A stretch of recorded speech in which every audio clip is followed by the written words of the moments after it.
Welcome to only IAS Indian polity में ये हमारा 23वां लेक्चर है। अभी तक इस क्रम में हम फंडामेंटल ड्यूटीज तक चर्चा कर चुके हैं। कायदे से हमें इसके बाद यूनियन स्टार्ट कर देना चाहिए और प्रेसिडेंट के बारे में चर्चा करनी चाहिए, लेकिन उसके पहले कुछ बहुत ही कॉन्सेप्चुअल और बहुत ही ज़रूरी टॉपिक्स बचे हुए हैं जिन पर चर्चा ज़रूर से की जानी चाहिए। तो हम उनको पहले कवर कर लेंगे, देन हम प्रोसीड करेंगे यूनियन की ओर। आज हम दो बहुत ही इंपॉर्टेंट विषयों पे चर्चा करने वाले हैं। पहला तो पार्लियामेंट्री फॉर्म ऑफ गवर्नमेंट यानी कि संसदीय शासन व्यवस्था, और दूसरा प्रेसिडेंशियल फॉर्म ऑफ गवर्नमेंट यानी कि अध्यक्षीय शासन व्यवस्था। तो पार्लियामेंट्री फॉर्म ऑफ गवर्नमेंट की देखिए, शुरू करने से पहले मैं एक बहुत ही बेसिक सी बात आपको बता देना चाहता हूं कि जब कभी भी हम पार्लियामेंट्री फॉर्म ऑफ गवर्नमेंट का जिक्र करते हैं तो जो सेंटर में बात रहती है वो रहती है ब्रिटेन की। ठीक है, क्योंकि ब्रिटेन में पार्लियामेंट्री फॉर्म ऑफ गवर्नमेंट काफी स्ट्रांग रहा और वहीं से हमने भी इसे ऑप्ट किया। तो वैसे हमें जो बात करनी है वो इंडिया पे सेंटर्ड होकर बात करनी है, बट कहीं ना कहीं बैकग्राउंड में ब्रिटेन भी चल रहा होता है। और दूसरा, जब हम प्रेसिडेंशियल फॉर्म ऑफ गवर्नमेंट की बात करते हैं तो सेंटर में रहता है USA, United states of America, क्योंकि यही सबसे स्ट्रांग प्रेसिडेंशियल सिस्टम रहा है अभी तक का। तो जब भी अध्यक्षीय शासन व्यवस्था की बात होती है तो जो एग्जाम्पल सबसे स्ट्रांगली ऑप्ट किया जाता है वो होता है यूएसए का। तो ब्रिटेन और यूएसए का जिक्र किए बिना इन दोनों सिस्टम्स को समझ पाना मुश्किल होगा।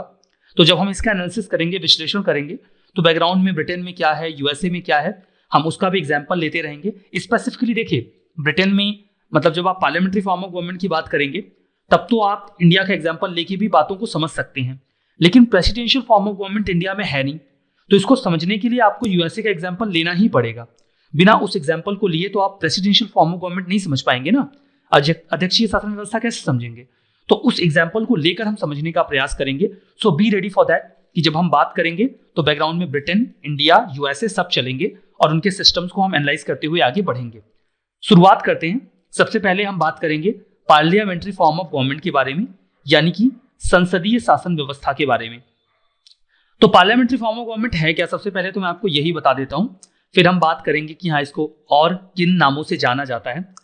संसदीय शासन व्यवस्था एक ऐसी व्यवस्था है, पार्लियामेंट्री फॉर्म ऑफ गवर्नमेंट एक ऐसी गवर्नमेंट होती है जहां पर एग्जीक्यूटिव कौन होता है, वो जो हमारे नियमों को लागू करते हैं, वो अपने अधिकारों को, अपनी शक्तियों को डिराइव कहां से करते हैं, लेजिस्लेचर से, या फिर यूं कह लीजिए कि एग्जीक्यूटिव लेजिस्लेचर का ही पार्ट होता है। मतलब कार्यपालिका विधायिका में से ली जाती है। That is the statement that executive is derived from the legislature, और वो अल्टीमेटली लेजिस्लेचर के प्रति ही अकाउंटेबल भी होती है। और ऐसी व्यवस्था में आप अपने रिप्रेजेंटेटिव्स के माध्यम से, अपने प्रतिनिधियों के माध्यम से लॉ मेकिंग करते हैं। तो संसदीय शासन व्यवस्था एक ऐसी व्यवस्था है जहां पर जो कार्यपालिका होती है वो विधायिका में से ली जाती है और अंतिम रूप में विधायिका के प्रति ही या और विशेष रूप में पार्लियामेंट के प्रति, संसद के प्रति उत्तरदायी होती है। सो पार्लियामेंट्री सिस्टम एक ऐसा सिस्टम है जहां पर एग्जीक्यूटिव लेजिस्लेचर में से डिराइव किया जाता है, उन्हीं के प्रति अकाउंटेबल भी होता है। और ऐसी व्यवस्था में आप अपने प्रतिनिधियों के माध्यम से, अपने रिप्रेजेंटेटिव्स के माध्यम से लॉ मेकिंग करते हैं, कानून बनाते हैं। ठीक है, तो पार्लियामेंट्री सिस्टम है क्या, या आप उसे कैसे डिफाइन करना चाहो तो कर सकते हो। ये समझ में आ गया ना आपको।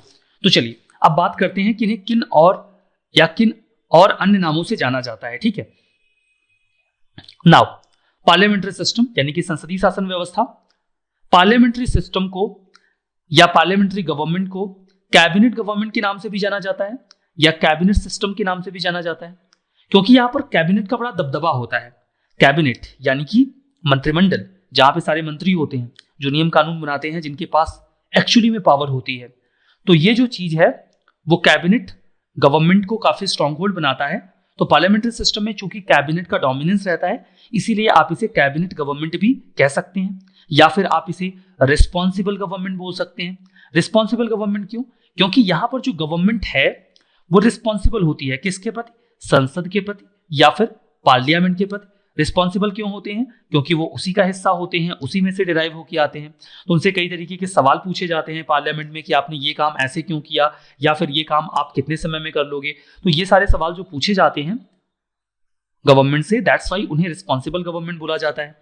जो पार्लियामेंट्री सिस्टम है इसे वेस्टमिंस्टर मॉडल भी कहा जाता है।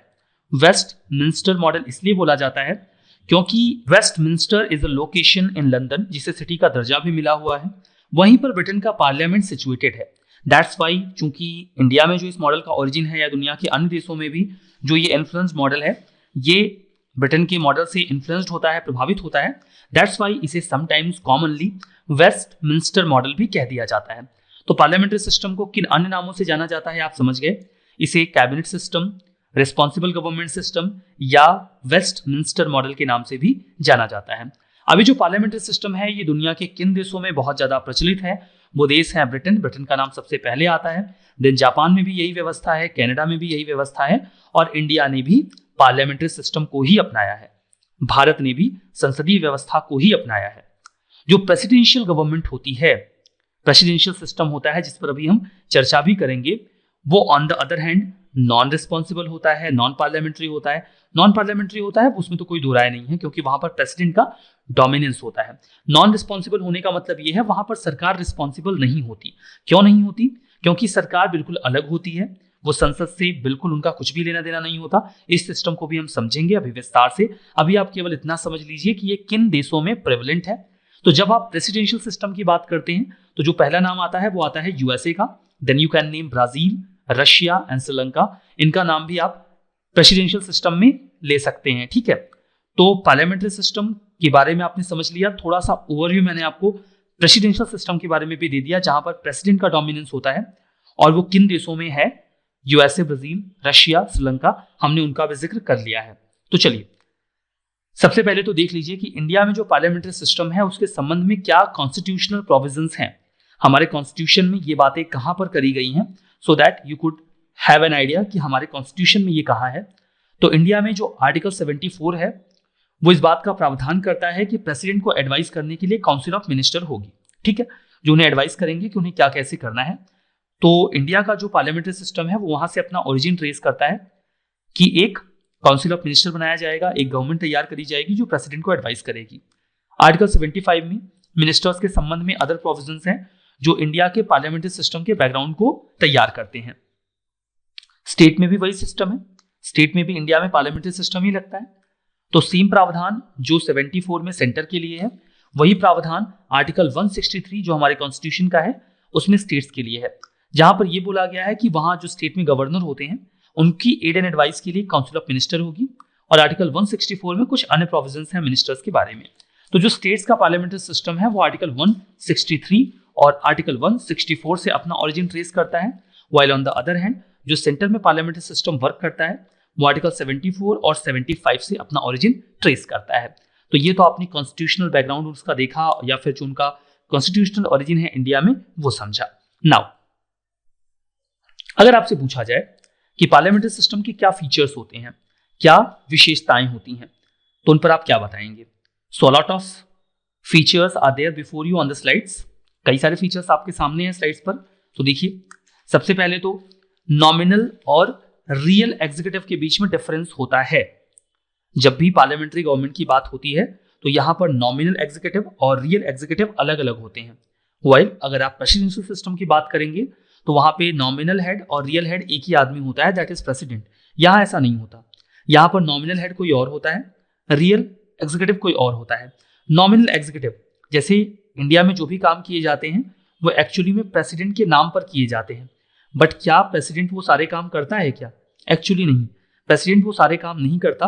वो सारे काम केवल प्रेसिडेंट के नाम पर किए जाते हैं। जैसे कि आर्टिकल 74 बोलता है कि काउंसिल ऑफ मिनिस्टर होगी जो एड एंड एडवाइस देगी प्रेसिडेंट को।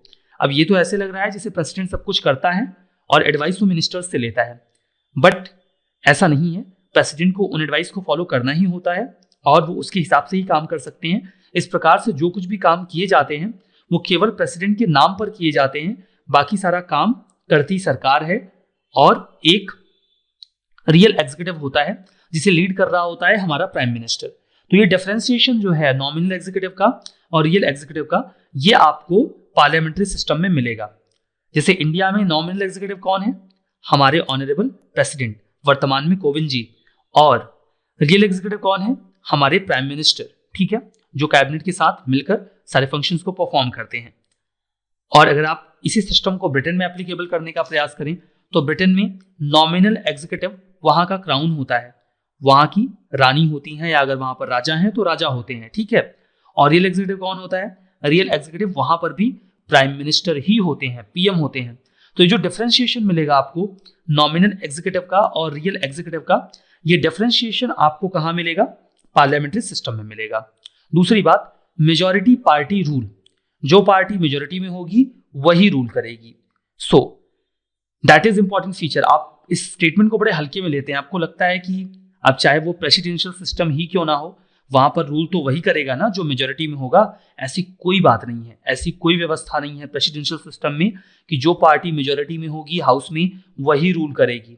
तो दो पॉइंट समझ में आ गए, नॉमिनल और रियल एग्जीक्यूटिव का पॉइंट समझ में आ गया होगा, मेजॉरिटी पार्टी रूल भी समझ में आ गया होगा। अब आइए कलेक्टिव रिस्पॉन्सिबिलिटी और पॉलिटिकल हेजिमनी का पॉइंट कवर कर लेते हैं। कलेक्टिव रिस्पॉन्सिबिलिटी का मतलब ये होता है, सिंस देखिए इंडिया का सिस्टम आप समझिए, इंडिया में आप लोकसभा के मेंबर्स को चुनते हैं, उनमें जो मेजॉरिटी पार्टी एक आएगी, जीतेगी, तो उसका जो सबसे प्रोमिनेंट लीडर होगा वो पीएम बनेगा। वो पार्टी के कंसेंसस पर डिपेंड करता है कि पार्टी किसको बनाना चाहती है, तो फिर एक पीएम बन जाएगा। और जो प्राइम मिनिस्टर होगा वो उसके बाद अपनी कैबिनेट तैयार करेगा, अपना कैबिनेट तैयार करेगा जिसके लिए वो मिनिस्टर्स को चुनेगा, वो उसके एग्जीक्यूटिव विंग के मेंबर्स होंगे। तो पीएम एक कैबिनेट बनाएगा, काउंसिल ऑफ मिनिस्टर्स को तैयार करेगा, और जो काउंसिल ऑफ मिनिस्टर्स होते हैं वो जो मेंबर ऑफ पार्लियामेंट है वही हो सकते हैं। कोई ऐसा व्यक्ति जो प्रतिनिधि है, जो एमपी है, मेंबर ऑफ पार्लियामेंट है, वही बन सकता है मिनिस्टर, कोई और नहीं बन सकता। अगर किसी और को रैंडमली बना भी दिया गया है तो 6 महीने के अंदर उसे या तो लोकसभा या राज्यसभा से जीत के आना होगा, नहीं तो उसकी मेंबरशिप कैंसिल कर दी जाएगी। तो ये बात अच्छे से समझिए कि यहां पर जो एग्जीक्यूटिव का पार्ट होता है वो एक्चुअली में लेजिस्लेचर से ही निकल के आता है, मिनिस्टर्स एमपी भी होते हैं, और ये सारे लोग लेजिस्लेचर के प्रति रिस्पॉन्सिबल होते हैं। तो कलेक्टिव रिस्पॉन्सिबिलिटी का प्रावधान होता है पार्लियामेंट्री सिस्टम में। पॉलिटिकल होमोजेनिटी होती है। पॉलिटिकल होमोजेनिटी होने का मतलब ये है कि जो एग्जीक्यूटिव है वो उसी पार्टी से बिलोंग करती है जिस पार्टी की मेजॉरिटी लोकसभा में होती है। तो इस लिहाज से एग्जीक्यूटिव और जो लेजिस्लेचर है वो एक ही दिशा में काम करते हैं। अमेरिका में या फिर प्रेसिडेंशियल सिस्टम में ऐसा जरूरी नहीं है। फिर से वही बात है, प्रेसिडेंट अलग पार्टी का हो सकता है और हाउस में मेजॉरिटी किसी अन्य पार्टी की हो सकती है। तो पॉलिटिकल होमोजेनिटी हो ये जरूरी नहीं है एग्जीक्यूटिव और लेजिस्लेचर के बीच में, लेकिन ऐसा पार्लियामेंट्री सिस्टम में होगा ही होगा, ये बिल्कुल तय है, इसमें कहीं कोई विवाद नहीं है। ये समझ में आ गया ना। डबल मेंबरशिप की बात करते हैं। डबल मेंबरशिप का मतलब ये होता है कि एक व्यक्ति जो एग्जीक्यूटिव का मेंबर होता है वही लेजिस्लेचर का भी मेंबर होता है। एग्जीक्यूटिव जैसे एक जो मिनिस्टर है वो एक्चुअली में एमपी भी होता है, मेंबर ऑफ पार्लियामेंट भी होता है। तो वो मेंबर किसका है? लोकसभा का भी है या फिर राज्यसभा का भी है। एट द सेम टाइम वो काउंसिल ऑफ मिनिस्टर में भी है, वो कैबिनेट का पार्ट है, काउंसिल ऑफ मिनिस्टर का पार्ट है, कुल मिला के प्राइम मिनिस्टर की एग्जीक्यूटिव काउंसिल का वो पार्ट है, ठीक है। तो इस लिहाज से उसके पास दो मेंबरशिप होती है, एग्जीक्यूटिव की भी मेंबरशिप होती है और लेजिस्लेचर की भी मेंबरशिप होती है। तो ये डबल मेंबरशिप का प्रावधान आपने समझ लिया ना। अगली बात, लीडरशिप ऑफ प्राइम मिनिस्टर। यहाँ पे जो प्राइम मिनिस्टर होता है वो लीड करता है पूरी सरकार को, अल्टीमेटली वो पूरे देश को लीड करता है। जबकि प्रेसिडेंशियल सिस्टम में प्रेसिडेंट रूल करता है तो वही लीड करता है। डिसोल्यूशन ऑफ लोअर हाउस, जैसे 5 साल कार्यकाल है यहाँ पर लोकसभा का, ठीक है। बात कर रहे थे ना कि इंडिया की ये पार्लियामेंट है, ये हुआ लोकसभा, ये हुआ राज्यसभा। तो लोकसभा का कार्यकाल होता है 5 साल का, राज्यसभा का होता है 6 साल का।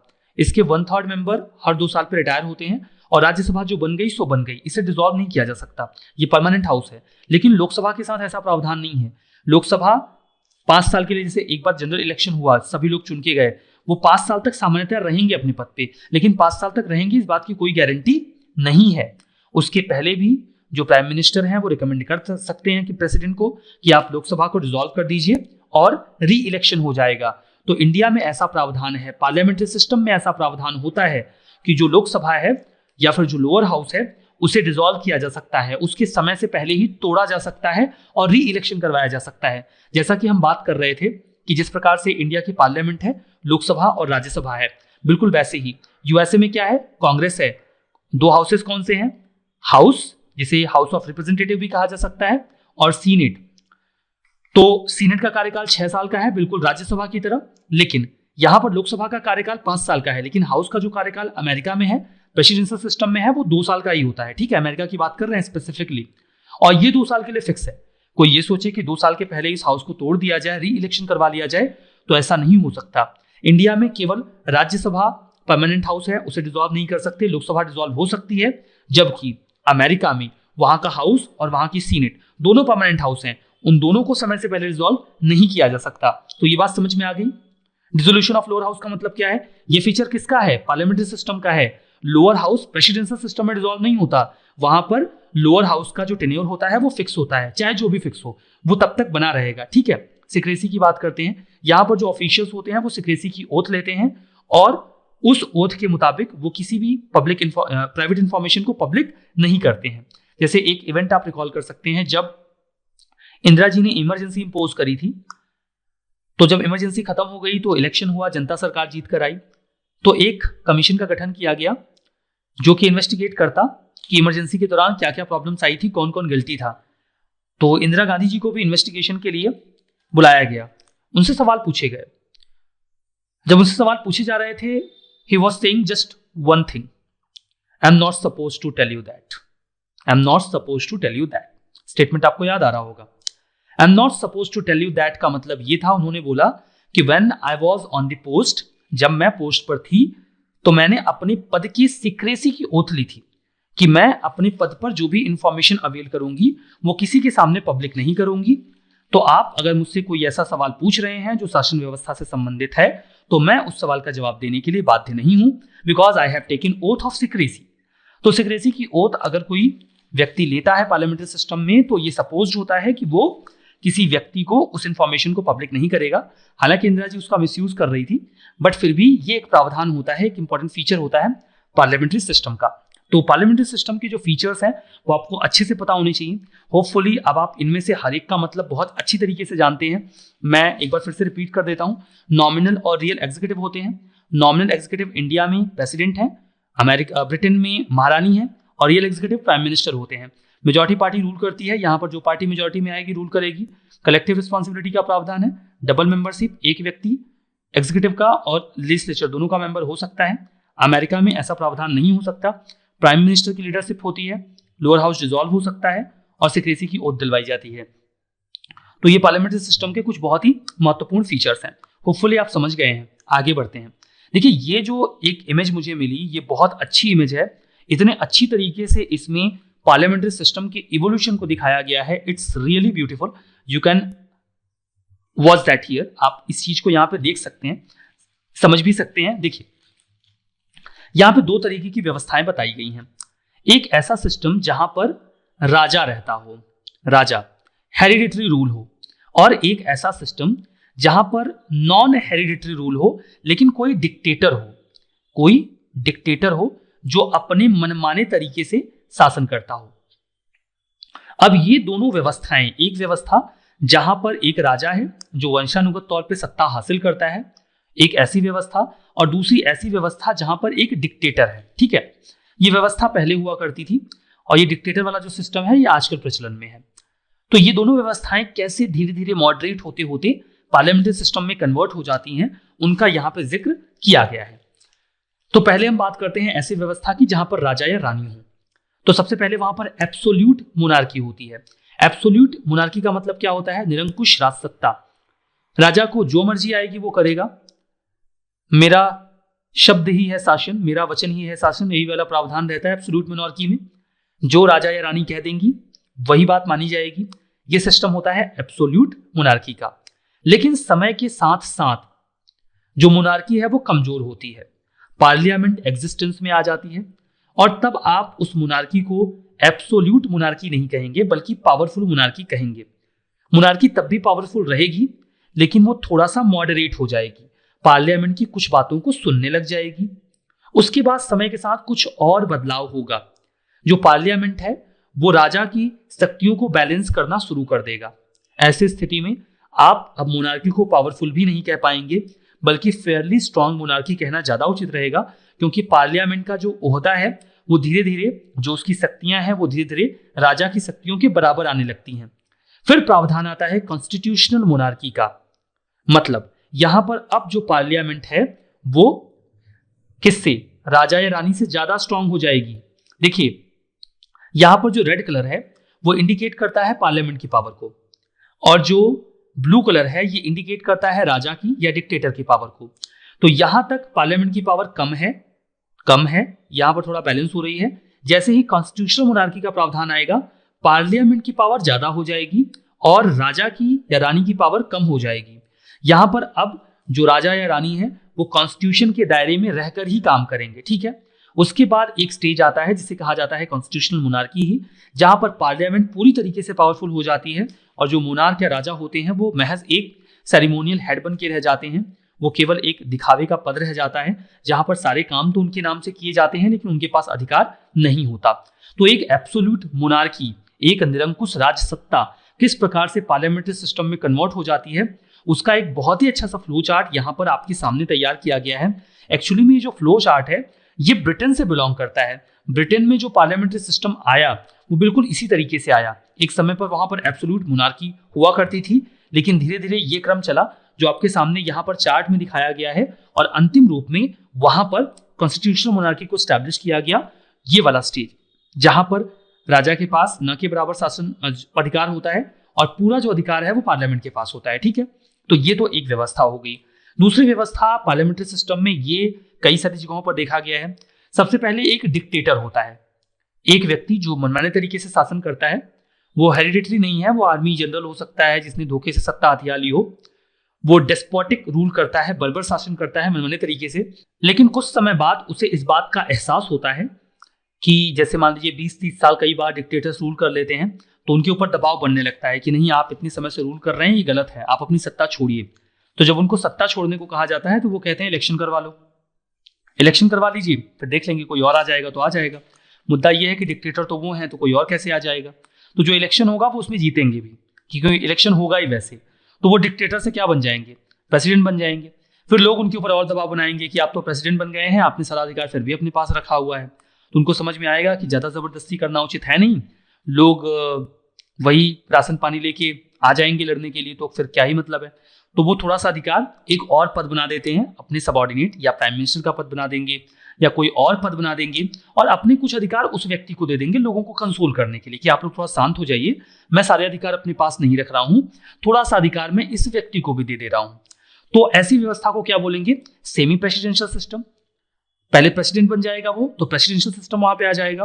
फिर जब उसके ऊपर और दबाव बनेगा तो वो थोड़े बहुत अधिकार जो है वो किसी अन्य व्यक्ति को सौंप देगा, तो वो बन जाएगा सेमी प्रेसिडेंशियल सिस्टम। लेकिन उसके बाद लोग बोलेंगे कि आप पद छोड़िए, हम अपने लोगों को चुनेंगे और उन्हीं में से जो हमारा नेता होगा वो आएगा। अंतिम रूप में उस डिक्टेटर को अपना पद छोड़ना पड़ता है। लोग अपने लिए लोगों का चुनाव करते हैं और उसके बाद एक पार्लियामेंट को स्टैब्लिश किया जाता है। पार्लियामेंट के पास एक स्ट्रॉन्ग लेजिस्लेचर उसमें बना दिया जाता है पार्लियामेंट को।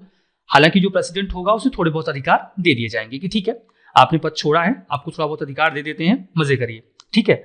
लेकिन पार्लियामेंट्री सिस्टम फिर आगे और स्ट्रांग होगा। प्रेसिडेंट को बोला जाएगा बहुत हो गया, अब आपने बहुत रूल कर लिया, अब आप शांति से बैठिए, सारा काम आपके नाम से होगा लेकिन आप कुछ नहीं करेंगे, सारा काम हम करेंगे, यानी कि पार्लियामेंट करेगी। तो इस तरीके से एक जो डिक्टेटोरियल सिस्टम है वो धीरे धीरे पार्लियामेंट्री सिस्टम में कन्वर्ट हो जाता है। तो ऐसा भी कई सारी जगहों पर हुआ है। इन बिटवीन ये प्रेसिडेंट्स बदल भी सकते हैं, जरूरी नहीं कि वही डिक्टेटर इस पूरे सिस्टम में आगे बढ़ता जाए। यहाँ पर राजा भी बीच में बदल सकता है, ऐसा नहीं कि एक ही राजा है उसी के शासनकाल में ये पूरा क्रम चल जाएगा। यहाँ पर एक डिक्टेटर है उसी के शासनकाल में ये पूरा क्रम चल जाएगा, बीच में दूसरा डिक्टेटर आ सकता है, दूसरा प्रेसिडेंट आ सकता है, दूसरे राजा आ सकते हैं, ये क्रम चल सकता है। तो इवोल्यूशन बताया गया है यहाँ पर कि दुनिया भर में कई सारे एक्सपीरियंसेस से ये इवोल्यूशन ट्रेस किया गया है कि किस प्रकार से एक व्यवस्था पार्लियामेंट्री सिस्टम में कन्वर्ट होती है। समझ में आ गया, ये बात क्लियर है। नाउ पार्लियामेंट्री सिस्टम, आर्टिकल 74 और 75 इंडिया में पार्लियामेंट्री सिस्टम की बात करता है सेंटर में, और स्टेट में आर्टिकल 163 और 164 बात करता है। ये तो हम डिस्कस कर ही चुके हैं। जो पार्लियामेंट्री सिस्टम है गवर्नमेंट का, यहाँ पर जो एग्जीक्यूटिव होती है वो लेजिस्लेचर के प्रति रिस्पॉन्सिबल होती है। ये भी हम डिस्कस कर चुके हैं, क्योंकि जो मिनिस्टर्स बनते हैं वो एमपी भी होते हैं। जो प्रेसिडेंशियल सिस्टम है गवर्नमेंट का, वो एक और तो यहाँ पर जो एग्जीक्यूटिव होती है, प्रेसिडेंशियल सिस्टम की वही बात चल रही है, वही बात यहाँ पे दोहराई गई है, वो रिस्पॉन्सिबल नहीं होते, और पार्लियामेंट्री सिस्टम में जो एग्जीक्यूटिव होती है वो रिस्पॉन्सिबल होती है।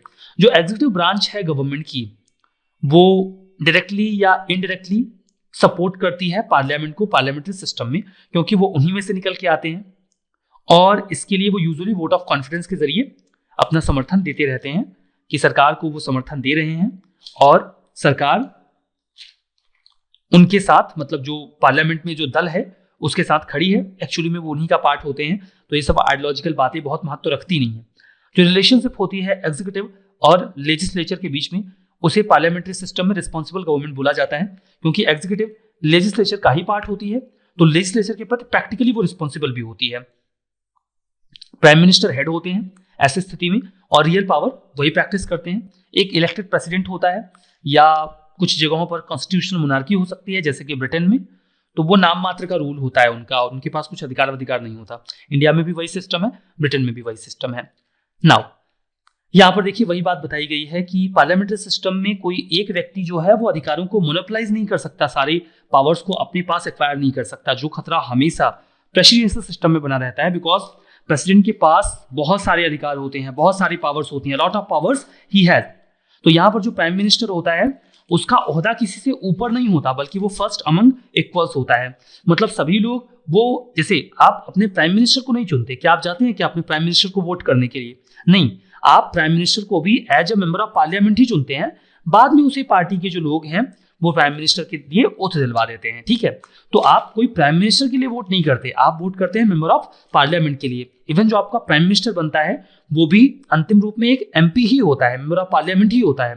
तो इसीलिए वो फर्स्ट अमंग इक्वल्स होता है। तो वो कभी भी इतना पावरफुल नहीं हो पाता कि वो सारे अधिकारों को अपने पास रख ले और डिक्टेटर बन जाए। तो जो लोग अपना प्रभाव जमाने का प्रयास करते हैं उनके लिए पार्लियामेंट्री सिस्टम में बहुत कम से होता है, कुछ खास वो कर नहीं पाते हैं, ठीक है। नाउ इंडिया ने पार्लियामेंट्री सिस्टम अडॉप्ट क्यों किया? जबकि अमेरिका का संविधान भी उस समय था, ब्रिटेन का भी था, वी हैड टू चॉइसेस, लेकिन हमने पार्लियामेंट्री सिस्टम लिया। क्यों लिया? पहला कारण तो ये था कि ये हमारे लिए कॉलोनियल लिगेसी थी। चूंकि हम 200 सालों से इसी सिस्टम में जी रहे थे और इंडिया के जो लीडर्स थे वो इस सिस्टम को बहुत अच्छी तरीके से समझते थे, उसकी खामियों को जानते थे, उसमें समय समय पर उन्होंने कई सारे चैलेंजेस फेस किए थे, वो उसको भी अंडरस्टैंड करते थे।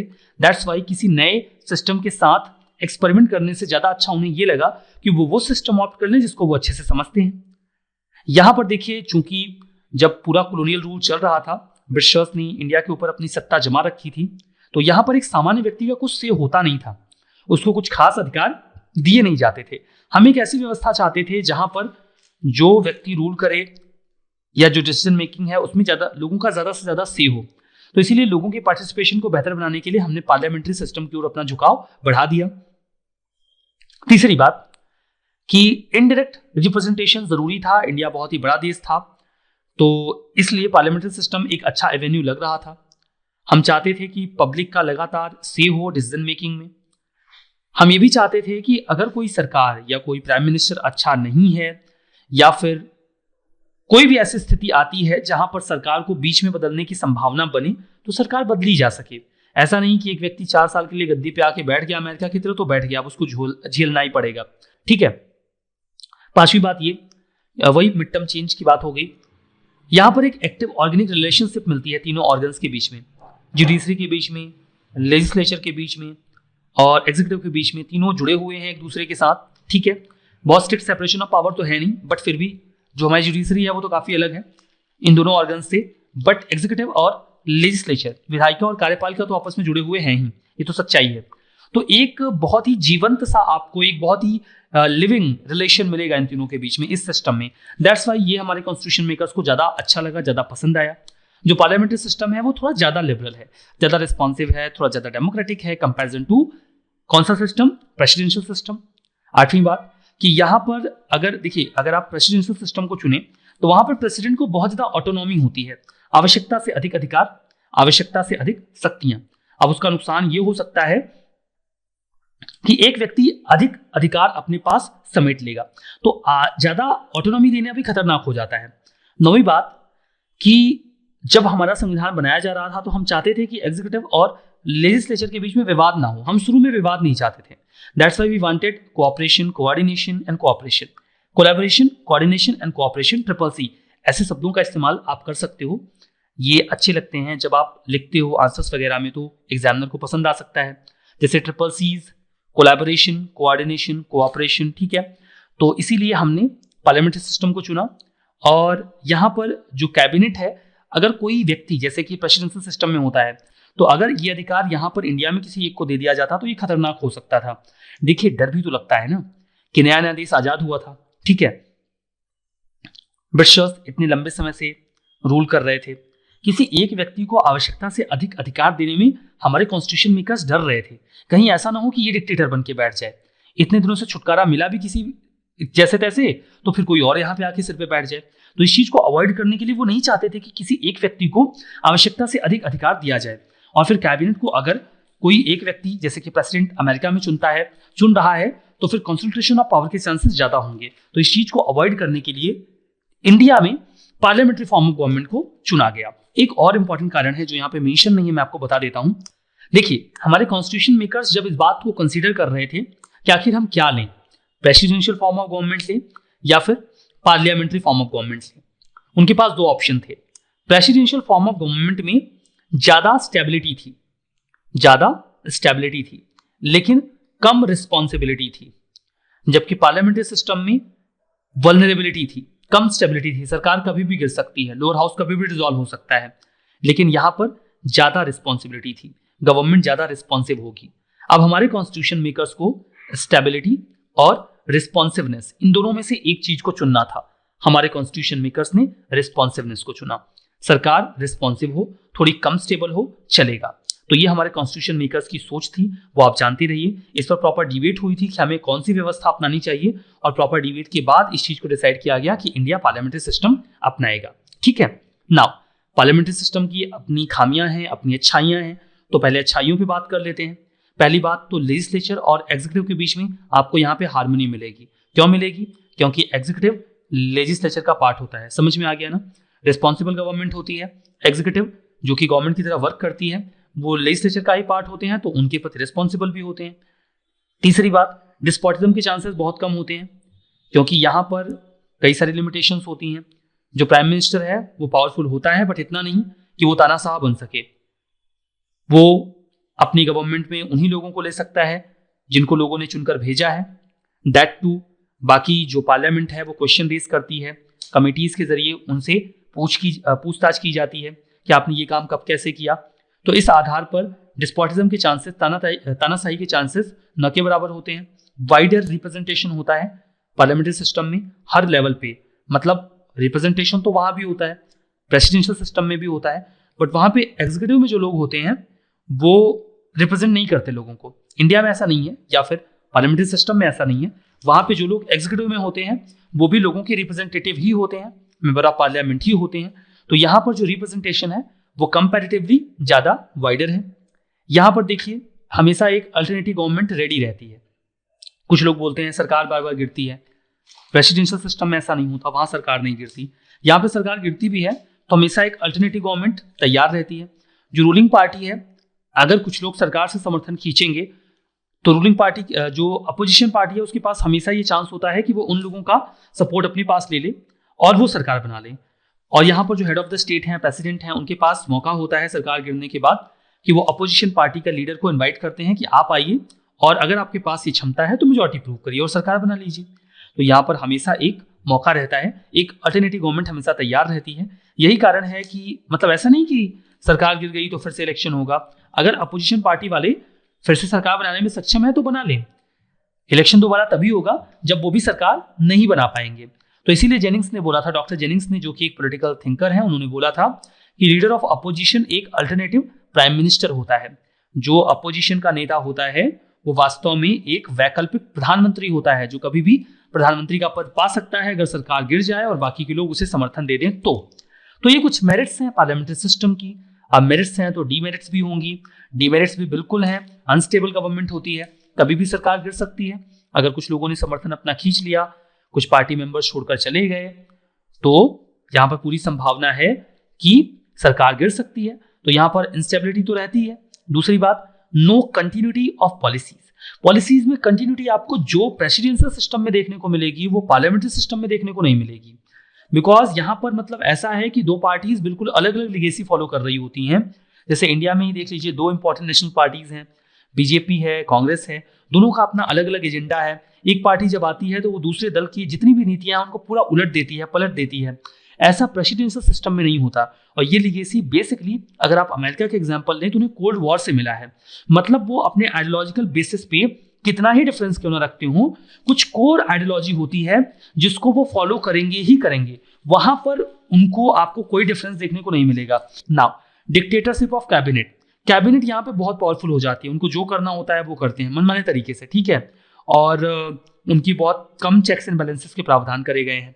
चौथा पावर्स, पावर्स बहुत अधिक सेंटर्ड होती हैं कैबिनेट में और इसी वजह से वो अपने हिसाब से काम करने का प्रयास करते हैं। गवर्नमेंट बाई अमेच्योर्स, अमेच्योर्स का गवर्नमेंट होने का मतलब यहां पर यह है कि जो प्राइम मिनिस्टर होते हैं वो कुछ ऐसे लोगों को ज्यादा अधिकार दे देते हैं, जैसे मिनिस्टर्स चुनने के लिए उनके पास बहुत सीमित विकल्प होते हैं, वो उन्हीं को मिनिस्टर चुन सकते हैं जो मेंबर ऑफ पार्लियामेंट हैं, ठीक है। उसमें भी लॉबी चलती है कि कोई अगर पार्टी का बहुत प्रभावशाली नेता है तो उसे होम मिनिस्टर बनना है, उसको फाइनेंस मिनिस्टर बनना है, फॉरेन मिनिस्टर बनना है, उसको बनना ही बनना है, ठीक है। अब उसका उस फील्ड में एक्सपीरियंस है कि नहीं है, एक्सपर्टीज है कि नहीं है, ये मैटर नहीं करता। अमेरिका में ऐसा नहीं होता, वहां का जो प्रेसिडेंट है वो अपनी कैबिनेट खुद बनाता है, वो अपने सेक्रेटरीज को खुद ही चुनता है। तो वो जब किसी फॉरेन सेक्रेटरी को चुनता है तो इस बात का ध्यान रखता है कि उसको फॉरेन रिलेशंस के बारे में जानकारी हो। यहाँ तो ऐसा कोई कंपल्शन है नहीं और उनके पास बहुत सीमित विकल्प होता है। दैट्स वाई यहाँ पे जो सरकार होती है वो वेरियस फील्ड्स में अमेच्योर होती है। उस पूरे डिपार्टमेंट को एक ऐसा व्यक्ति लीड कर रहा है जो उस बारे में जानकारी रखता ही नहीं है। हालांकि फिर भी सरकार इस बात का ध्यान रखती है कि उनका फाइनेंस मिनिस्टर फाइनेंस की जानकारी रखता हो, बट ऐसा हमेशा नहीं होता कि जो फॉरेन मिनिस्टर है वो फॉरेन रिलेशंस की अच्छी जानकारी भी रखता हो या उसका एक्सपर्ट हो, ऐसा हमेशा नहीं होता। बट समय समय पर सरकारें ऐसा करती रही हैं, वर्तमान में भी ऐसा ही है। तो सरकार कोशिश तो करती है बट उनके पास विकल्प बहुत कम होते हैं, इसीलिए इसे गवर्नमेंट बाई अमेच्योर्स कहा जाता है। तो so these are the demerits of parliamentary system. तो देखिए पार्लियामेंट्री सिस्टम की प्रॉब्लम्स भी समझनी जरूरी है। मेरिट्स और डिमेरिट्स वो अपनी जगह हैं, लेकिन इसके साथ अपनी कुछ समस्याएं हैं जिन्हें आप उनके कुछ कॉमन पॉइंट्स के रूप में भी देख सकते हैं, कुछ अलग पॉइंट्स के रूप में भी देख सकते हैं। इंस्टेबिलिटी, इंस्टेबिलिटी आप इसे इसकी एक डीमेरिट कह लीजिए, इसी एक प्रॉब्लम कह लीजिए। इंस्टेबिलिटी बहुत बड़ी समस्या बन जाती है इंडिया के पर्सपेक्टिव से अगर आप पार्लियामेंट्री सिस्टम को देखें तो। और जब भी पार्लियामेंट्री सिस्टम को क्रिटिसाइज किया जाता है इंडिया में तो इंस्टेबिलिटी एक इंपॉर्टेंट कॉज होता है। यहां पर देखिए बात तो यह है कि इंडिया ने अभी तक का जो भी सफर तय किया है, आजाद भारत की हम बात कर रहे हैं, तो उसमें 25 ईयर्स अप्रोक्सीमेट हमने कोलिशन गवर्नमेंट में बिताए हैं। कोलिशन गवर्नमेंट का मतलब आप समझते हैं, जहां पर किसी भी एक दल को पूर्ण बहुमत नहीं मिल पाता तो वो किसी अन्य दल के साथ मिलकर, किसी अन्य पार्टी के साथ मिलकर सरकार बना लेता है। अब ऐसी स्थिति में होता यह है कि इन बिटवीन कोई ना कोई दल जो है वो अपना समर्थन खींच लेता है, अपना सपोर्ट हटा लेता है, सरकार गिर जाती है। और अगर फिर कोई पार्टी सपोर्ट गैदर करके सरकार बनाने की स्थिति में नहीं आई, देन री इलेक्शन में खर्चा बहुत आएगा। वो बर्डन कौन बियर करेगा? बर्डन बियर करेगा आम नागरिक, जो आप टैक्सेस पे करते हैं, उन्हीं से इलेक्शंस करवाए जाते हैं। आप केवल इंडिया में सेंटर में बात मत करिए, जो पार्लियामेंट्री सिस्टम है वो तो स्टेट्स में भी लागू है, तो वहां पर आप देखिए कितनी ज्यादा इंस्टेबिलिटी रहती है। किसी न किसी स्टेट में कहीं ना कहीं कोई ना कोई प्रॉब्लम चली रही होती है। तो पार्लियामेंट्री सिस्टम की सबसे बहुत बड़ी समस्या और सबसे बड़ी समस्या जो है वो यहाँ की इंस्टेबिलिटी बन गई है। तो ये एक इंपॉर्टेंट प्रॉब्लम है। दूसरी बात, very much decentralization of power. Very much decentralization का मतलब क्या है कि अधिकारों को, शक्तियों को इतना ज्यादा तोड़ दिया गया है कि जहां कहीं पर भी किसी एक जगह पर आकर एकमत होकर काम करना होता है वो भी नहीं हो पाता है। डिसेंट्रलाइजेशन की सबसे बड़ी समस्या क्या आती है कि जब भी कोई स्ट्रेस वाली सिचुएशन आ जाती है, कोई प्रॉब्लम वाली सिचुएशन आ जाती है, देन हमें सर्टेन मैकेनिज्म फॉलो करने पड़ते हैं। मतलब अगर मान लीजिए कोई स्थिति खराब हो गई इंडिया की, देन वी नीड इमरजेंसी, हमें इमरजेंसी इंपोज करना पड़ता है कॉन्स्टिट्यूशनल प्रोविजंस के तहत। हमारा जो एडमिनिस्ट्रेशन है वो इतना भी सेंट्रलाइज नहीं है कि अगर हम किसी स्ट्रेस की सिचुएशन को फेस कर रहे हैं तो हम उसे बिना इमरजेंसी इंपोज किए हैंडल कर पाए। ठीक है, बहुत प्रॉब्लम हो जाती है, जरा सा भी स्ट्रेस लेवल बढ़ा, देन वी नीड इमरजेंसी। तो ये समस्या होती है डिसेंट्रलाइजेशन की वजह से। तीसरी बात, delay in policies and decision making. Parliamentary system में अनावश्यक डिबेट एंड डिस्कशंस होते हैं।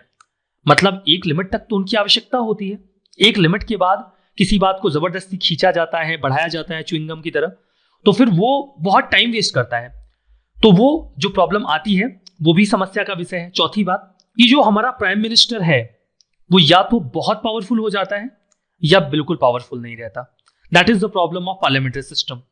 जो कंपैरिजन है वो आप हमारे वर्तमान प्रधानमंत्री और जो प्रीवियस, जो इसके पहले हमारे प्राइम मिनिस्टर थे, उनके साथ कर सकते हैं। आपके जो वर्तमान प्रधानमंत्री हैं वो प्रैक्टिकली काफी अधिक पावरफुल हैं, उन्होंने काफी सारे अधिकारों को खुद में समेट रखा है। ऑन द अदर हैंड जो इसके पहले हमारे प्रधानमंत्री थे, ये उनकी योग्यता पे प्रश्न चिन्ह नहीं है, ये केवल एक स्थितियां हैं जिनकी आप तुलना कर रहे हैं। वो अपेक्षाकृत कमजोर थे, वो अपने काम, अपनी ड्यूटीज, हालांकि जिस भी फ्रंट पे आवश्यकता हुई है उन्होंने अच्छा काम किया है। न्यूक्लियर एग्रीमेंट के फील्ड में उनका जो काम है वो काफी क्रेडिबल है, उन्हें उसके लिए अप्रेस किया जाता है। बट फिर भी जितनी एक्सपेक्टेशन लोग रख रहे थे उनके साथ, हमारे प्राइम मिनिस्टर के साथ, वो उतने शायद शक्तिशाली साबित नहीं हो पाए अपने पूरे टेन्योर के दौरान। तो ये प्रॉब्लम है पार्लियामेंट्री सिस्टम की। तो ये जो कंपैरिजन है प्रेजेंट प्राइम मिनिस्टर का और प्रीवियस प्राइम मिनिस्टर का, इसे आप एनालॉजी की तरह याद रख लीजिए। आप इसे एग्जाम में ना मेंशन करें, ज्यादा अच्छा होगा, बिकॉज सिविल सर्वेंट का एक बहुत ही कोर सिस्टम होता है, एक बहुत ही कोर वैल्यू होती है, दैट इज नॉन पार्टीशनशिप।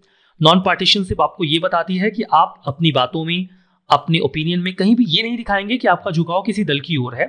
तो खैर, हम तो एक बहुत ही फेयर कंपैरिजन कर रहे हैं, जो विजिबल था, जो आपको दिखता भी है। अगर आप उनके वर्क्स का इवैल्यूएशन करेंगे विल फाइंड आउट, इसमें कोई मेरिट डिमेरिट की बात नहीं है, ठीक है। पांचवी बात कि ये अपॉर्चुनिस्टिक डिफेक्शंस को एनकरेज करता है।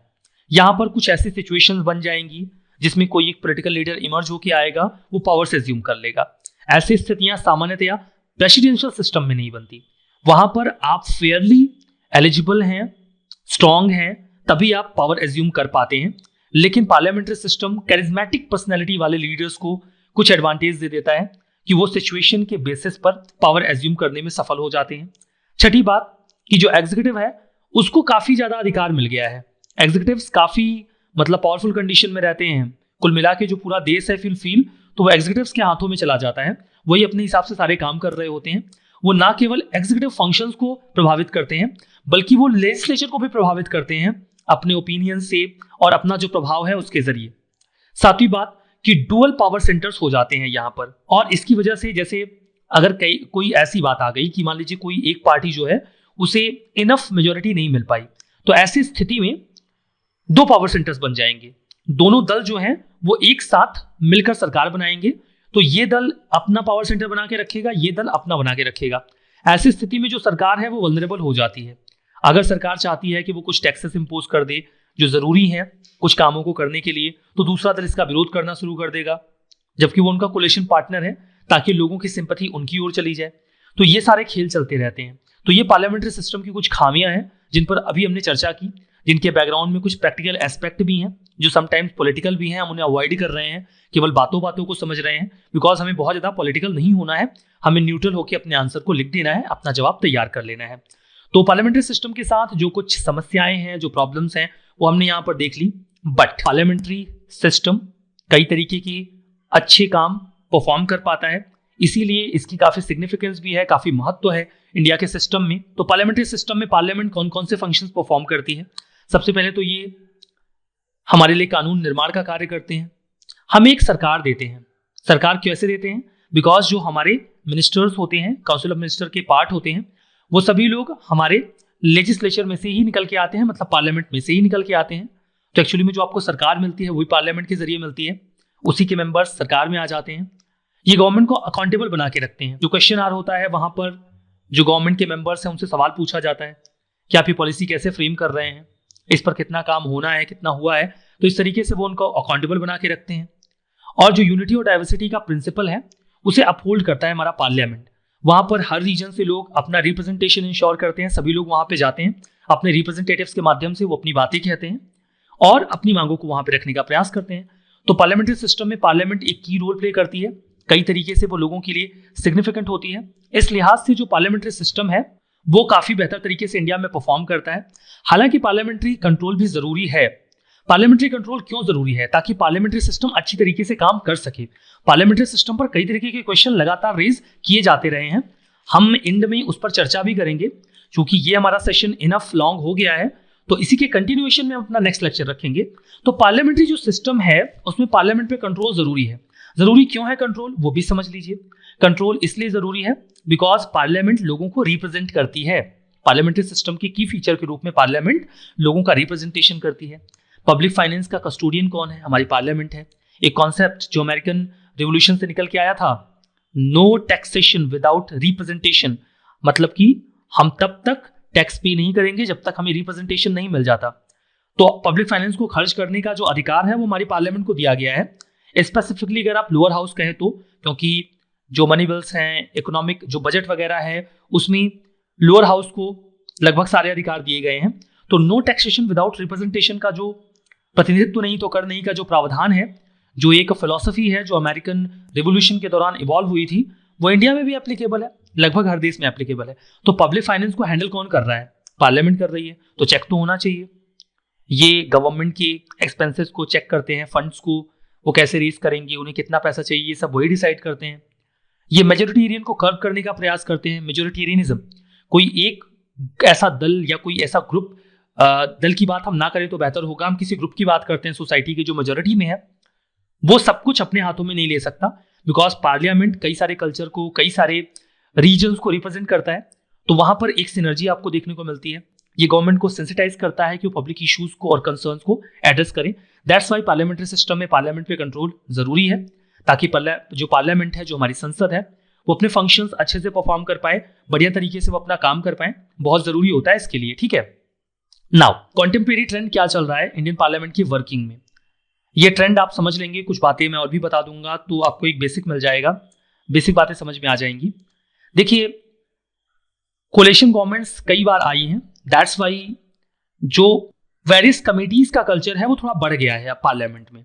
पहले कम कमिटीज बनाई जाती थी, जैसे जैसे दल, कई सारे कोलिशन गवर्नमेंट्स बनी। जैसे मैं आपको बता रहा था कि इंडिया का जो अभी आजाद भारत है, उसमें लगभग 25 साल हमने कोलिशन गवर्नमेंट्स के साथ बिता दिए हैं। ठीक है, तो ऐसी स्थिति में जब कोलिशन गवर्नमेंट्स होती हैं तो पार्लियामेंट्री कमेटीज में मांग करते हैं कि हमें इस कमेटी में रखिए, मेंबर बनाइए, ताकि उनकी थोड़ी सिग्निफिकेंस बनी रहे और वो वेरियस बिल्स पर या की इश्यूज पर डिबेट एंड डेलिब्रेशन कर सकें। तो जो कमेटी कल्चर है वो थोड़ा बढ़ा है। लेटेस्ट ट्रेंड ये है कि कोलिशन गवर्नमेंट्स जो हमने फेस करे हैं, उसके साथ ही साथ जो कमिटीज का कल्चर है या उनकी इंपॉर्टेंस है वो थोड़ी बढ़ गई है, और वो तब भी कंटिन्यूएंस में है, तब भी जारी है, जबकि कोलिशन गवर्नमेंट्स नहीं है। तो प्रेजेंट का ट्रेंड ये है कि हमारे पार्लियामेंट्री सिस्टम में या पार्लियामेंट में कि कमिटीज को काफी इंपॉर्टेंस दी गई है। इसके साथ ही साथ जो प्राइवेट मेंबर्स बिल हैं वो समय समय पर लगातार बढ़े हैं। जैसे 15th लोकसभा का डेटा मेरे पास यहाँ पर है, 16th लोकसभा का डेटा मैं सर्च कर रहा था, हालांकि वो बीत चुका है बट वो मुझे मिल नहीं पाया। अगर अभी मैं थोड़ा और देखूंगा, मुझे कहीं मिल जाएगा तो वो डेटा मैं शेयर कर दूंगा। 15th लोकसभा में यहाँ बताया गया है कि 372 प्राइवेट मेंबर बिल्स इंट्रोड्यूस किए गए थे। हालांकि मतलब ये समझिए कि प्राइवेट मेंबर बिल्स को पास किया नहीं जाता है। तो अगर आप जानना चाहते हैं कि प्राइवेट मेंबर बिल क्या होता है, तो मैं आपको बता दूं कि कोई भी ऐसा बिल जिसे कोई नॉन मिनिस्टर प्रपोज करता है, चाहे वो पार्लियामेंट में करे या फिर लेजिस्लेटिव असेंबली में करे, तो उसे प्राइवेट मेंबर बिल बोला जाता है। इसके उलट जो बिल गवर्नमेंट की ओर से मिनिस्टर्स प्रपोज करते हैं उन्हें गवर्नमेंट बिल कहा जाता है। गवर्नमेंट बिल का मतलब ये है कि सरकार का उसको बैकअप है और गवर्नमेंट का एजेंडा वो बिल फॉलो कर रहा है। तो ये जो प्राइवेट मेंबर्स होते हैं या फिर जो नॉन मिनिस्टर्स हैं वो बिल प्रपोज क्यों करते हैं? बेसिकली अदर पार्टी के जो मेंबर्स हैं वो ऐसे बिल्स प्रपोज किया करते हैं इस उद्देश्य से कि वो सरकार का अटेंशन ग्रैब कर सके, खींच सके। तो प्राइवेट मेंबर बिल का मतलब आप समझ गए। अगर आप इतिहास की बात करें तो जब से देश आजाद हुआ है आज तक केवल 14 प्राइवेट मेंबर बिल्स ही ऐसे रहे जो कानून बन पाए। क्योंकि वो कोई और प्रपोज कर रहा है तो सरकार कभी उसको समर्थन तो देगी नहीं। तो प्राइवेट मेंबर बिल्स यूजुअली तो उन पर डिस्कशन भी नहीं होता, लोग खारिज कर देते हैं। बट फिर भी आज तक 14 ऐसे प्राइवेट मेंबर बिल्स रहे हैं जो कानून बने हैं, जिनमें से 5 को राज्यसभा में प्रपोज किया गया था। तो ये बेसिक इन्फॉर्मेशन है। तो प्राइवेट मेंबर बिल्स के नंबर्स बाई ट्रेंड बढ़ते गए हैं। 15th लोकसभा का डेटा मेरे पास था, वो मैंने आपके सामने रख दिया। अभी जो स्पीकर और चेयरमैन हैं वो गवर्नमेंट के अगेंस्ट भी स्टेटमेंट देने लग गए हैं। देखिए, बेसिकली होता ये है कि स्पीकर या चेयरमैन के बारे में ये माना जाता है कि वो न्यूट्रल रहेंगे। हालांकि जो स्पीकर होता है, स्पेसिफिकली अगर आप लोअर हाउस की बात करें, लोकसभा की बात करें, तो वो जो पार्टी रूलिंग होती है वहीं से जाता है। चूंकि हाउस ही चुनता है तो जो मेजॉरिटी पार्टी रहेगी वही चुन लेती है। फिर भी ये एक्सपेक्ट किया जाता है कि स्पीकर्स न्यूट्रल रहेंगे, वो न्यूट्रलिटी के साथ अपना काम करेंगे। बट इनिशियली ऐसा नहीं देखा जाता था। जो स्पीकर्स होते थे उनकी सिंपैथी गवर्नमेंट की ओर ज्यादा होती थी। हाल के समय में ये चीज थोड़ी डाइल्यूट हुई है। वो थोड़ा ज्यादा मेच्योरिटी के साथ बिहेव करते हैं, थोड़ा और ज्यादा इंडिपेंडेंटली बिहेव करते हैं, और समटाइम्स अगर आवश्यकता पड़ती है तो गवर्नमेंट के अगेंस्ट में भी स्टेटमेंट दे देते हैं। ऐसा उनको कोई प्रॉब्लम होती नहीं है। तो ये हमने देखा कि ट्रेंड में थोड़ा बदलाव आ रहा है। अब जो meeting behind the chair has become routine affair, इसका मतलब ये है कि कई बार कंसेंसस बिल्ड करने के लिए अपोजिशन पार्टी से बातचीत करनी पड़ती है, तो ये भी अब रूटीन हो गया है। मतलब अब कंसेंसस बिल्ड करने के लिए अगर सरकारों को बातचीत करनी पड़ती है अदर पार्टी से, तो वो बातचीत कर लेते हैं। रिप्रेजेंटेशन पॉलिटिकल पार्टीज जो कि कंसेंसस बिल्ड करने का प्रयास करती हैं लगातार। अगर कहीं पर राज्यसभा की बात कर लीजिए, सरकार के पास मेजोरिटी नहीं है, किसी बिल को पास करवाना है, तो कंसेंसस तो बिल्ड करना पड़ेगा। सेक्शन 370 की, इनफैक्ट आर्टिकल 370 की बात करिए, सेक्शन नहीं, आर्टिकल 370 की बात करिए, जो इंडियन कॉन्स्टिट्यूशन का पार्ट था और जिसमें बात करी गई थी जम्मू कश्मीर के स्पेसिफिक प्रोविजंस के बारे में। उसे जब स्क्रैप किया जा रहा था तो बिल प्रपोज किया गया राज्यसभा में, तो बिहाइंड द चेयर बातचीत हुई थी, तभी वो एक झटके में पास हो गया। जो पार्टीज थी उन्होंने समर्थन दिया। तो ये भी एक नया ट्रेंड है, मतलब लेटेस्ट ट्रेंड की हम बात कर रहे हैं, कॉन्टेम्परेरी ट्रेंड की बात कर रहे हैं। तो बिहाइंड द चेयर मीटिंग जो है वो आज काफी प्रोमिनेंट हो गई है, काफी इंपॉर्टेंट हो गई है। पार्टीज आपस में बातचीत कर लेते हैं इंपॉर्टेंट मुद्दों पर बैक चेयर, और उसके बाद जब वोटिंग होती है तो वो फेवर या अगेंस्ट में डिसीजन ले लेते हैं, कंसेंसस बिल्ड करने का प्रयास करते हैं। तो ये चीज एक ट्रेंड अभी कॉन्टेम्परेरी चल रहा है। इसका लेटेस्ट एग्जांपल मैंने आपको बताया, आर्टिकल 370 को जो स्क्रैप किया गया उसमें बिहाइंड द चेयर मीटिंग हुई थी और तभी इतनी आसानी से वो लोकसभा में पास हो गया। ठीक है, राज्यसभा में पास हो गया, क्योंकि उसे इनिशिएट राज्यसभा में किया गया था, लोकसभा में तो पास होना ही था, वहां पे तो गवर्नमेंट की मेजोरिटी है। तो ये जो कॉन्टेम्परेरी ट्रेंड चल रहा है उस पर हमने अभी यहाँ पर चर्चा कर ली है। तो पार्लियामेंट्री सिस्टम हमने यहाँ पर कवर कर लिया। हमारा जो नेक्स्ट टॉपिक है वो प्रेसिडेंशियल सिस्टम है। एक्चुअली में ये पार्लियामेंट्री सिस्टम और प्रेसिडेंशियल सिस्टम का ये कंटिन्यूएशन है। हम पार्लियामेंट्री सिस्टम, प्रेसिडेंशियल सिस्टम दोनों कवर करने के बाद, कंपैरिजन देखने के बाद डिबेट डिस्कस करेंगे। तो पार्लियामेंट्री सिस्टम पर हमने काफी विस्तार से चर्चा की, सेशन इनफ लंबा हो गया है। तो जो बाकी की बातें हैं प्रेसिडेंशियल सिस्टम के बारे में और इसके संबंध में जो डिबेट है वो हम नेक्स्ट सेशन में कवर करेंगे। क्वेश्चंस वगैरह भी हम नेक्स्ट सेशन में देखेंगे, बिकॉज दोनों टॉपिक को जोड़कर हम क्वेश्चंस देखेंगे। समटाइम्स कंपैरिजन भी आपसे पूछा जाता है, तो वो हम नेक्स्ट सेशन में कवर करेंगे। इस सेशन में हम यहाँ पे रुकते हैं, पार्लियामेंट्री सिस्टम खत्म करके प्रेसिडेंशियल सिस्टम और बाकी की बातें इसी सेशन के कंटिन्यूएशन के तौर पे नेक्स्ट सेशन में कवर करेंगे। आज के इस सेशन में हम parliamentary and presidential form of government and debate over it, इस टॉपिक को कंटिन्यू करेंगे। लास्ट सेशन में हमने पार्लियामेंट्री सिस्टम के बारे में विस्तार से समझा था। आपको आई होप पूरी अंडरस्टैंडिंग हो गई होगी कि पार्लियामेंट्री सिस्टम कैसे वर्क करता है, और कुछ बहुत ही छोटी छोटी सामान्य बातें जिन्हें आप ये समझकर शायद कई बार इग्नोर भी कर देते हैं कि ये तो बहुत सामान्य सी बात है, ये अगर पार्लियामेंट्री में है तो प्रेसिडेंशियल में भी होता ही होगा। ऐसा बिल्कुल नहीं होता। जो डिफरेंसेस आपको बताए जाते हैं वो बहुत ही क्लियर होते हैं और उनकी डीप अंडरस्टैंडिंग जरूरी होती है। तो पार्लियामेंट्री सिस्टम तो हमने समझ लिया है। आज के इस सेशन के साथ हम प्रेसिडेंशियल सिस्टम को स्टार्ट करेंगे और उस डिबेट को भी समझेंगे कि क्या भारत को पार्लियामेंट्री सिस्टम छोड़कर प्रेसिडेंशियल सिस्टम अपना लेना चाहिए, जैसे कि पार्लियामेंट्री सिस्टम की इनएफिशिएंसीज की वजह से कई बार क्वेश्चन रेज किए जा रहे हैं। इस टॉपिक पर अगेन चलने से पहले मैं एक चीज आपको यहां पर फिर से क्लैरिफाई करना चाहूंगा कि आप थोड़ा सा जो पॉलिटिकल स्ट्रक्चर है यूएसए का, इंडिया का, उसमें डिफरेंशिएशन बिल्कुल अच्छे से ध्यान में रखें, तो आपको काफी आसानी हो जाएगी। ठीक है, नाउ इंडिया में होती है पार्लियामेंट, पता है ना, इंडिया में होती है पार्लियामेंट जिसे आप संसद कहते हैं, और इसकी दो पार्ट्स होंगे, मतलब इसमें दो सदन होते हैं, लोकसभा और राज्यसभा। लोकसभा होता है लोअर हाउस और राज्यसभा होता है अपर हाउस। लोकसभा का जो कार्यकाल होता है वो होता है 5 साल का, और राज्यसभा का जो कार्यकाल होता है वो होता है 6 साल का। ठीक है, हालांकि लोकसभा का कार्यकाल 5 साल का होता है, लेकिन इसे समय से पूर्व भी विघटित किया जा सकता है राष्ट्रपति के द्वारा, अगर कैबिनेट उनको ऐसा सजेस्ट करे तो। और जो बहुमत दल का नेता होता है, जो मेजॉरिटी पार्टी का लीडर होता है, वो प्राइम मिनिस्टर होता है। बात समझ में आ गई। जनरल इलेक्शंस जो होते हैं इंडिया में वो लोकसभा के लिए होते हैं। जनरल इलेक्शन जो पार्लियामेंट्री इलेक्शंस होते हैं, वहां जब आप मेंबर्स को चुनते हैं तो वो लोकसभा में जाते हैं, और उसमें जिस पार्टी के पास बहुमत होता है, यानी कि 50% प्लस 1 की जिनके पास वैल्यू होती है, वो अपने सबसे प्रोमिनेंट लीडर को प्राइम मिनिस्टर के तौर पे चुन लेते हैं। प्राइम मिनिस्टर उन्हीं मेंबर ऑफ पार्लियामेंट्स में से अपने मिनिस्टर्स को चुन लेता है और सरकार बन जाती है। सिस्टम समझ में आ रहा है। राज्यसभा एक स्थायी सदन है, एक परमानेंट हाउस है। इसका कार्यकाल 6 साल का होता है और 1/3 मेंबर, 1/3 मेंबर्स हर दूसरे साल रिटायर होते हैं। तो ये तो स्ट्रक्चर है इंडिया का। नाउ यूएसए पे आइए। यूएसए जहां पर प्रेसिडेंशियल फॉर्म ऑफ गवर्नमेंट है, वहां की जो लेजिस्लेटिव बॉडी है उसे कहा जाता है Congress. Congress is not the party there, Congress वहां की लेजिस्लेटिव बॉडी को कहा जाता है। जैसे यहां पर 2 हाउसेस होते हैं, वैसे ही कांग्रेस के भी 2 हाउस होते हैं। जो लोअर हाउस होता है उसे कहा जाता है हाउस ऑफ रिप्रेजेंटेटिव। जैसा कि हमने बताया था शॉर्ट में, इसे कई बार लोग हाउस भी कह दिया करते हैं। तो हाउस ऑफ रिप्रेजेंटेटिव या कॉमनली हाउस। और जो अपर हाउस होता है उसे वहां पर कहा जाता है सीनेट। ठीक है। Now house of representative Lok Sabha की तरह ही कार्य करता है और जो सीनेट है वो राज्यसभा की तरह कार्य करता है। हालांकि वहां पर सीनेट को हमारे राज्यसभा की तुलना में कहीं ज्यादा अधिकार है। ध्यान दीजिएगा कि इंडिया में लोकसभा के पास जो टेन्योर है वो 5 साल का है नॉर्मल कंडीशन में, अगर डिसॉल्व ना किया जाए समय से पहले तो। लेकिन यूएसए में जो कांग्रेस है उसके हाउस का जो टेन्योर होता है, जो समय होता है वो होता है 2 साल का, जस्ट 2 ईयर्स। यहां पर आपको ध्यान रखना है। यूजुअली हम हाउस ऑफ रिप्रेजेंटेटिव को कंपेयर कर देते हैं लोकसभा के साथ, लेकिन टेन्योर को भी कंपेयर कर देते हैं। ठीक है, फंक्शंस मोर एंड लेस वैसे ही हैं, बट टेन्योर में बहुत बड़ा फर्क है। वहां पर भारत में लोकसभा का टेन्योर 5 साल का है, जबकि कांग्रेस में जो हाउस का टेन्योर है वो महज 2 साल का है। और हाउस को समय से पहले डिसॉल्व नहीं किया जा सकता। 2 साल का है मतलब है जो हाउस के मेंबर्स चुन के आएंगे वो 2 साल तक अपने पद पे बने रहेंगे। इंडिया की तरह नहीं ऐसा है कि हाँ सरकार गिर गई तो हाउस डिसॉल्व कर दिया जाएगा फिर से इलेक्शन होगा, ऐसा कुछ नहीं होता। 2 साल के लिए हाउस बन गया मतलब बन गया। और जो सीनेट होता है उसका तो जो टेन्योर होता है वो 6 साल का ही होता है। मतलब सीनेट का टेन्योर हम नहीं कहेंगे, राज्यसभा का टेन्योर हम नहीं कहेंगे, बिकॉज ये तो परमानेंट हाउसेस हैं, ये लगातार बने रहते हैं। जो मेंबर्स सीनेट के लिए चुने जाते हैं, जैसे वहां पर तो फिक्स है कि 50 स्टेट्स हैं तो हर स्टेट से 2 मेंबर सीनेट में जाता है।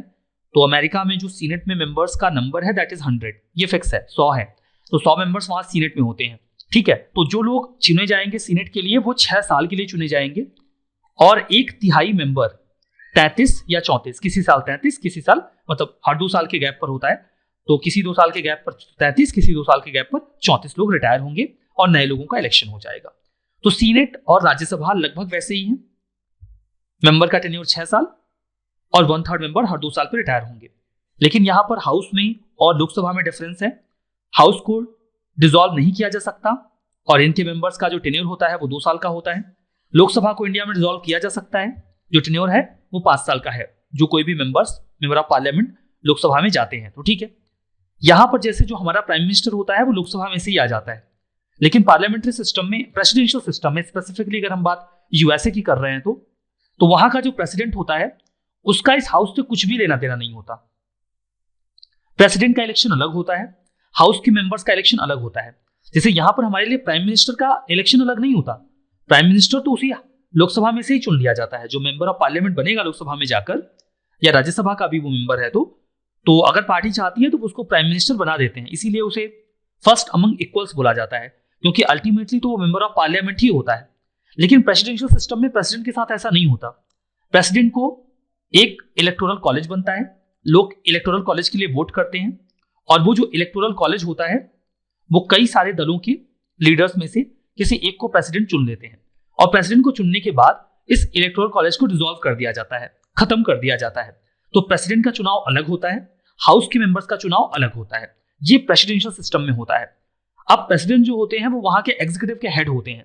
अगर हम अमेरिका की बात करें तो ठीक है, वहां की जो एग्जीक्यूटिव विंग है उसके हेड कौन होते हैं? वहां के प्रेसिडेंट होते हैं। अब जो एग्जीक्यूटिव विंग का हेड है उसे अपनी काउंसिल ऑफ मिनिस्टर्स भी तो चुनने पड़ेंगे ना, उनके मेंबर्स मिनिस्टर्स को भी चुनना पड़ेगा। तो यहां पर जब हमारा प्राइम मिनिस्टर मिनिस्टर्स को चुनता है तो उसे लोकसभा या राज्यसभा में से ही चुनना पड़ता है। लेकिन ऐसी कोई बाध्यता प्रेसिडेंट के लिए अमेरिका में नहीं है। वो किसी भी व्यक्ति को सेक्रेटरी बना सकते हैं, सचिव बना सकते हैं। सचिव वहां पर मिनिस्टर लाइक पोस्ट होती है, secretary of state, secretary of defence. ये शब्द आप न्यूज़पेपर में या हिंदू डिस्कशन में अक्सर सुनते रहते हैं। तो जो वहां पर सेक्रेटरीज होते हैं वो मिनिस्टर की तरह कार्य करते हैं और उन्हें प्रेसिडेंट अपनी मर्जी से चुन सकता है। मतलब ऐसी कोई बाध्यता नहीं कि उसके लिए हाउस का मेंबर होना जरूरी है या सीनेट का मेंबर होना जरूरी है। जैसे कि बाध्यता इंडिया में है, किसी को भी मिनिस्टर बनने के लिए 2 में से किसी हाउस का मेंबर तो होना पड़ेगा। अगर कोई मेंबर नहीं है, उसको मिनिस्टर बना दिया गया तो 6 महीने के भीतर वो किसी न किसी जगह से लड़के आएगा, उसे किसी न किसी जगह से आना होगा। ऐसी कोई भी बाध्यता प्रेसिडेंट के लिए नहीं है जब वो अपनी काउंसिल ऑफ मिनिस्टर्स को या कैबिनेट को तैयार कर रहे होते हैं तब। ठीक है, वो किसी भी अरे गहरे व्यक्ति को भी अगर चाहें तो मिनिस्टर बना सकते हैं, ये उनका अधिकार क्षेत्र है। तो आपने समझा कि वहां पर एग्जीक्यूटिव किस प्रकार से अलग है लेजिस्लेचर से। प्रेसिडेंट अपने मिनिस्टर्स को चुनता है, ये बॉडी कौन सी हुई? एग्जीक्यूटिव हुई। लेजिस्लेचर कौन है? कांग्रेस, उसकी दो विंग्स, हाउस और सीनेट। इनका कुछ भी लेना देना नहीं है प्रेसिडेंट के साथ, ठीक है। हालांकि लेना देना तो बहुत कुछ होता है, सारे लेजिस्लेटिव प्रोसेस जुड़े हुए होते हैं, बट स्ट्रक्चरली अगर आप बात करें, स्ट्रक्चर के तौर पे जैसे इंडिया में काफी जुड़ाव है। जो हमारी कार्यपालिका है वो विधायिका में से ही निकलती है, हमारी जो एग्जीक्यूटिव है वो कहीं ना कहीं पार्ट होती है हमारे लेजिस्लेचर का, लेकिन ऐसा कोई भी प्रावधान जो है वो अमेरिका में नहीं है। तो इस सिस्टम में आपको कोई दिक्कत तो नहीं है। अगर आपने ये बात अच्छे से समझ ली है तो आगे की सारी बातें समझना बहुत आसान हो जाएगा। मैं इसीलिए चाह रहा हूं कि इसे आप बहुत अच्छे से और ध्यान से समझें। एक्चुअली में ये बात मैंने लास्ट सेशन में भी आपको बताई थी, बट मुझे ऐसा लग रहा है कि थोड़ा कंफ्यूजिंग हो सकता है, दैट्स व्हाई मैं इसको दोबारा रिपीट कर रहा हूं। मैं आपको एक कंपैरिजन दे रहा हूं, इंडिया में पार्लियामेंट कैसे वर्क कर रही है और यूएसए की जो कांग्रेस है वो किस प्रकार से वर्क कर रही है, और हाउ दे, इस प्रकार से कैसे वो दोनों अलग हैं, how they are different to each other. ये बात भी मैं यहाँ पे क्लैरिफाई करना चाहता था, दैट्स व्हाई मैंने ये क्लैरिफिकेशन आपके सामने रखा है। तो होपफुली आप ये तो समझ गए हैं। अगर आप ये समझ गए हैं तो मैं प्रेसिडेंशियल सिस्टम पे बड़े स्मूथली प्रोसीड कर सकता हूं। और अब जो भी बातें मैंने आपको बताई हैं यूएसए के बारे में, वहां की Congress, house of representative, senate, house का कार्य 2 साल का रिजॉल्व नहीं किया जा सकता, सीनेट का कार्य, जो मेंबर्स हैं सीनेट के, सीनेटर्स हैं, कार्यकाल 6 साल का, 1/3 रिटायर होंगे हर 2 साल पे, 50 सीनेट के 50 स्टेट से 100 मेंबर्स जाते हैं सीनेट में, प्रेसिडेंट को इलेक्टोरल कॉलेज अलग से चुनता है। ये सारी बातें अभी अगर आपके दिमाग में रहेंगी तो हमें प्रेसिडेंशियल सिस्टम को समझने में, अध्यक्षीय शासन व्यवस्था को समझने में काफी आसानी हो जाएगी। सबसे पहले तो हम समझ लेते हैं कि एग्जैक्टली प्रेसिडेंशियल सिस्टम होता क्या है। तो देखिए, प्रेसिडेंशियल सिस्टम एक फॉर्म ऑफ गवर्नमेंट है, सरकार का एक प्रकार है। हर डेफिनेशन का एक कीवर्ड होता है। मैंने आपसे हमेशा कहा है कि आप उस कीवर्ड पर ध्यान रखा करें, जैसे कि राइट्स आर दी क्लेम्स, ठीक है, citizenship is the status, globalization is the process. उसी प्रकार से presidential system is a form of government. ये चीज, ये कीवर्ड है, form of government. Presidential system क्या है? ये सरकार का एक रूप है। संसदीय व्यवस्था या फिर अध्यक्षीय व्यवस्था ये सरकार का एक रूप है। तो हर डेफिनेशन का एक कीवर्ड होता है, आपको वो कभी भी और कहीं भी गलत नहीं करना है। और जब भी आप कोई डेफिनेशन पढ़ें तो आप देखें कि उसका कीवर्ड क्या है। जैसे कि अधिकार है, तो अधिकार है क्या? एक्चुअली में अधिकार दावा है। सिटीजनशिप है क्या? सिटीजनशिप स्टेटस है। ग्लोबलाइजेशन है क्या? ग्लोबलाइजेशन प्रोसेस है, प्रक्रिया है। वैसे ही प्रेसिडेंशियल सिस्टम है क्या? Presidential system form of government है, सरकार का रूप है। ये सबसे बेसिक बात है। मतलब इस डेफिनेशन में जो सबसे बेसिक बात है, जो सबसे आधारभूत बात है, वो ये है कि प्रेसिडेंशियल सिस्टम सरकार का एक स्वरूप है, ठीक है, एक फॉर्म ऑफ गवर्नमेंट है। अब बाकी की बातें इसके बाद आएंगी। अधिकार की जब आप परिभाषा देंगे तो बहुत सारी बातें आप ऐड कर सकते हो। ग्लोबलाइजेशन में न जाने क्या क्या आ जाएगा, वो सारी बातें बाद की हैं। सबसे पहले ग्लोबलाइजेशन एक प्रोसेस है, सबसे पहले सिटीजनशिप एक स्टेटस है, सबसे पहले राइट एक क्लेम है। उसी प्रकार से प्रेसिडेंशियल सिस्टम एक फॉर्म ऑफ गवर्नमेंट है। मैं ये सारी चीजें सिर्फ आपको डेफिनेशन के पर्सपेक्टिव से बता रहा हूं कि डेफिनेशन जब भी आप पढ़ते हैं या समझते हैं तो उस कीवर्ड पे फोकस करते हैं कि एक्चुअली में वो है क्या, और वही सबसे इंपॉर्टेंट चीज होती है उस डेफिनेशन में। तो प्रेसिडेंशियल सिस्टम एक फॉर्म ऑफ गवर्नमेंट है in which president is the chief executive, जिसमें जो राष्ट्रपति होता है उसके पास कार्यपालिका संबंधित मुख्य अधिकार होते हैं, और वो प्रेसिडेंट डायरेक्टली चुना जाता है लोगों के द्वारा। लोगों के द्वारा सीधे सीधे वोटिंग तो करी जाती है, हालांकि उसका महत्व तो कम होता है। किसी भी व्यक्ति के लिए प्रेसिडेंट बनने के लिए जरूरी है कि वो इलेक्टोरल कॉलेज जो बनाया जाता है उसका बहुमत हासिल करे, ठीक है। यही व्यवस्था अमेरिका के प्रेसिडेंशियल सिस्टम में भी है। तो ये सिस्टम है प्रेसिडेंशियल सिस्टम, अगर हम अमेरिका की व्यवस्था में बहुत डिटेल में ना जाएं, किसी को अमेरिकन कॉन्स्टिट्यूशन पढ़ना हो तो वो बहुत डिटेल में जाके समझे कि क्या क्या होता है। हमारा मूल उद्देश्य प्रेसिडेंशियल सिस्टम को समझना है। और प्रेसिडेंशियल सिस्टम हालांकि प्रीडोमिनेंटली यूएसए में था, बट अभी दुनिया के अन्य देशों में भी ये व्यवस्था चल रही है। तो देखिए, ये जो सिस्टम है प्रेसिडेंशियल सिस्टम, इसमें तीनों जो ब्रांचेस हैं, एग्जीक्यूटिव, लेजिस्लेचर एंड जुडिशरी, ये अलग अलग होते हैं। इनका आपस में कोई जुड़ाव नहीं होता। अब इस बात का मतलब क्या है, बैकग्राउंड में याद करिए, हमने पार्लियामेंट्री सिस्टम में क्या पढ़ा था। पार्लियामेंट्री सिस्टम में executive is the part of legislature, यानी कि जो लोग एग्जीक्यूटिव के मेंबर होते हैं, जो लोग मिनिस्टर्स होते हैं, वो अल्टीमेटली अंतिम रूप में कार्यपालिका के जो सदस्य हैं वो अंतिम रूप में व्यवस्थापिका यानी कि लेजिस्लेचर के भी मेंबर होते हैं। एग्जाम्पल वही बैकग्राउंड में दिमाग में रखिए कि एक कोई व्यक्ति जो मिनिस्टर बनता है वो एक्चुअली में जो लोकसभा है या राज्यसभा है, जिसे आप लेजिस्लेचर कह सकते हैं, व्यवस्थापिका कह सकते हैं, उसका भी सदस्य होता है। जुड़ाव है कि नहीं है? एक जुड़ाव देखने को आपको मिल रहा होगा कि एग्जीक्यूटिव के जो मेंबर्स हैं वो लेजिस्लेचर के भी मेंबर्स हैं, इसलिए डबल मेंबरशिप का एक पॉइंट हमने डिस्कस किया था, अगर आपको याद हो तो। डबल मेंबरशिप, ऐसा कोई भी प्रावधान प्रेसिडेंशियल सिस्टम में नहीं होता। यहां पर एग्जीक्यूटिव एंड लेजिस्लेचर का आपस में कोई जुड़ाव नहीं होता। एग्जीक्यूटिव अलग काम करती है, लेजिस्लेचर अलग काम करता है, जुडिशरी अलग काम करती है, और ऐसी व्यवस्था को कहा जाता है separation of power. Separation of power, तो जो सेपरेशन ऑफ पावर है, शक्ति पृथक्करण का सिद्धांत है, इस सिद्धांत को दिया था मॉन्टेस्क्यू ने। मॉन्टेस्क्यू ने शक्ति पृथक्करण का सिद्धांत दिया था। उन्होंने ये कहा था कि जो सरकार के तीनों अंग हैं, व्यवस्थापिका, कार्यपालिका, न्यायपालिका, एग्जीक्यूटिव, लेजिस्लेचर एंड जुडिशरी, ये तीनों अपनी अपनी एरिना में अलग अलग काम करेंगे और एक दूसरे के कार्यों में हस्तक्षेप नहीं करेंगे। ये जो मॉन्टेस्क्यू का सिद्धांत था कि सरकार के तीनों अंग अपने अपनी एरिया में अलग अलग काम करेंगे, इसे ही कहा जाता है separation of power. Separation of power मतलब शक्तियों का पृथक्करण। तो शक्तियों का जो पृथक्करण का सिद्धांत है, जो सेपरेशन ऑफ पावर की थियरी है मॉन्टेस्क्यू की, उसे बहुत ही अच्छी तरीके से इंप्लीमेंट किया गया है अमेरिकन सिस्टम में, अमेरिका के प्रेसिडेंशियल सिस्टम में। और यूजुअली जहां पर भी प्रेसिडेंशियल सिस्टम होता है, वहां पर मॉन्टेस्क्यू के इस प्रिंसिपल को जरूर इस्तेमाल कर दिया जाता है। तो ये एक ऐसी व्यवस्था है जहां पर executive, legislature and judiciary constitutionally independent होते हैं एक दूसरे से। कॉन्स्टिट्यूशन ही उनको अलग अलग रखता है। कोई एक ब्रांच दूसरे को डिसमिस या डिसॉल्व नहीं कर सकता। जैसे इंडिया में समझिए, इंडिया में आपका जो प्राइम मिनिस्टर होता है वो एग्जीक्यूटिव का हेड होता है, ठीक है, और जो कैबिनेट होती है वो एग्जीक्यूशन के सारे काम करती है। लेकिन अगर कैबिनेट रिकमेंड कर रही है, अगर प्राइम मिनिस्टर रिकमेंड कर रहे हैं किसको, प्रेसिडेंट को, तो वो लोअर हाउस को डिसॉल्व कर देते हैं। मतलब अगर आप व्यावहारिकता में देखें तो एग्जीक्यूटिव के कहने पर लेजिस्लेचर को डिसॉल्व किया जा रहा है। ये हो रहा है कि नहीं हो रहा है इंडिया के पार्लियामेंट्री सिस्टम में या कहीं की भी पार्लियामेंट्री सिस्टम में? प्रेसिडेंशियल सिस्टम में ऐसा नहीं होता, वहां पे सेपरेशन ऑफ पावर होता है। कोई एक बॉडी किसी दूसरी बॉडी को डिसॉल्व नहीं कर सकती, ऐसा कोई प्रावधान वहां नहीं होता।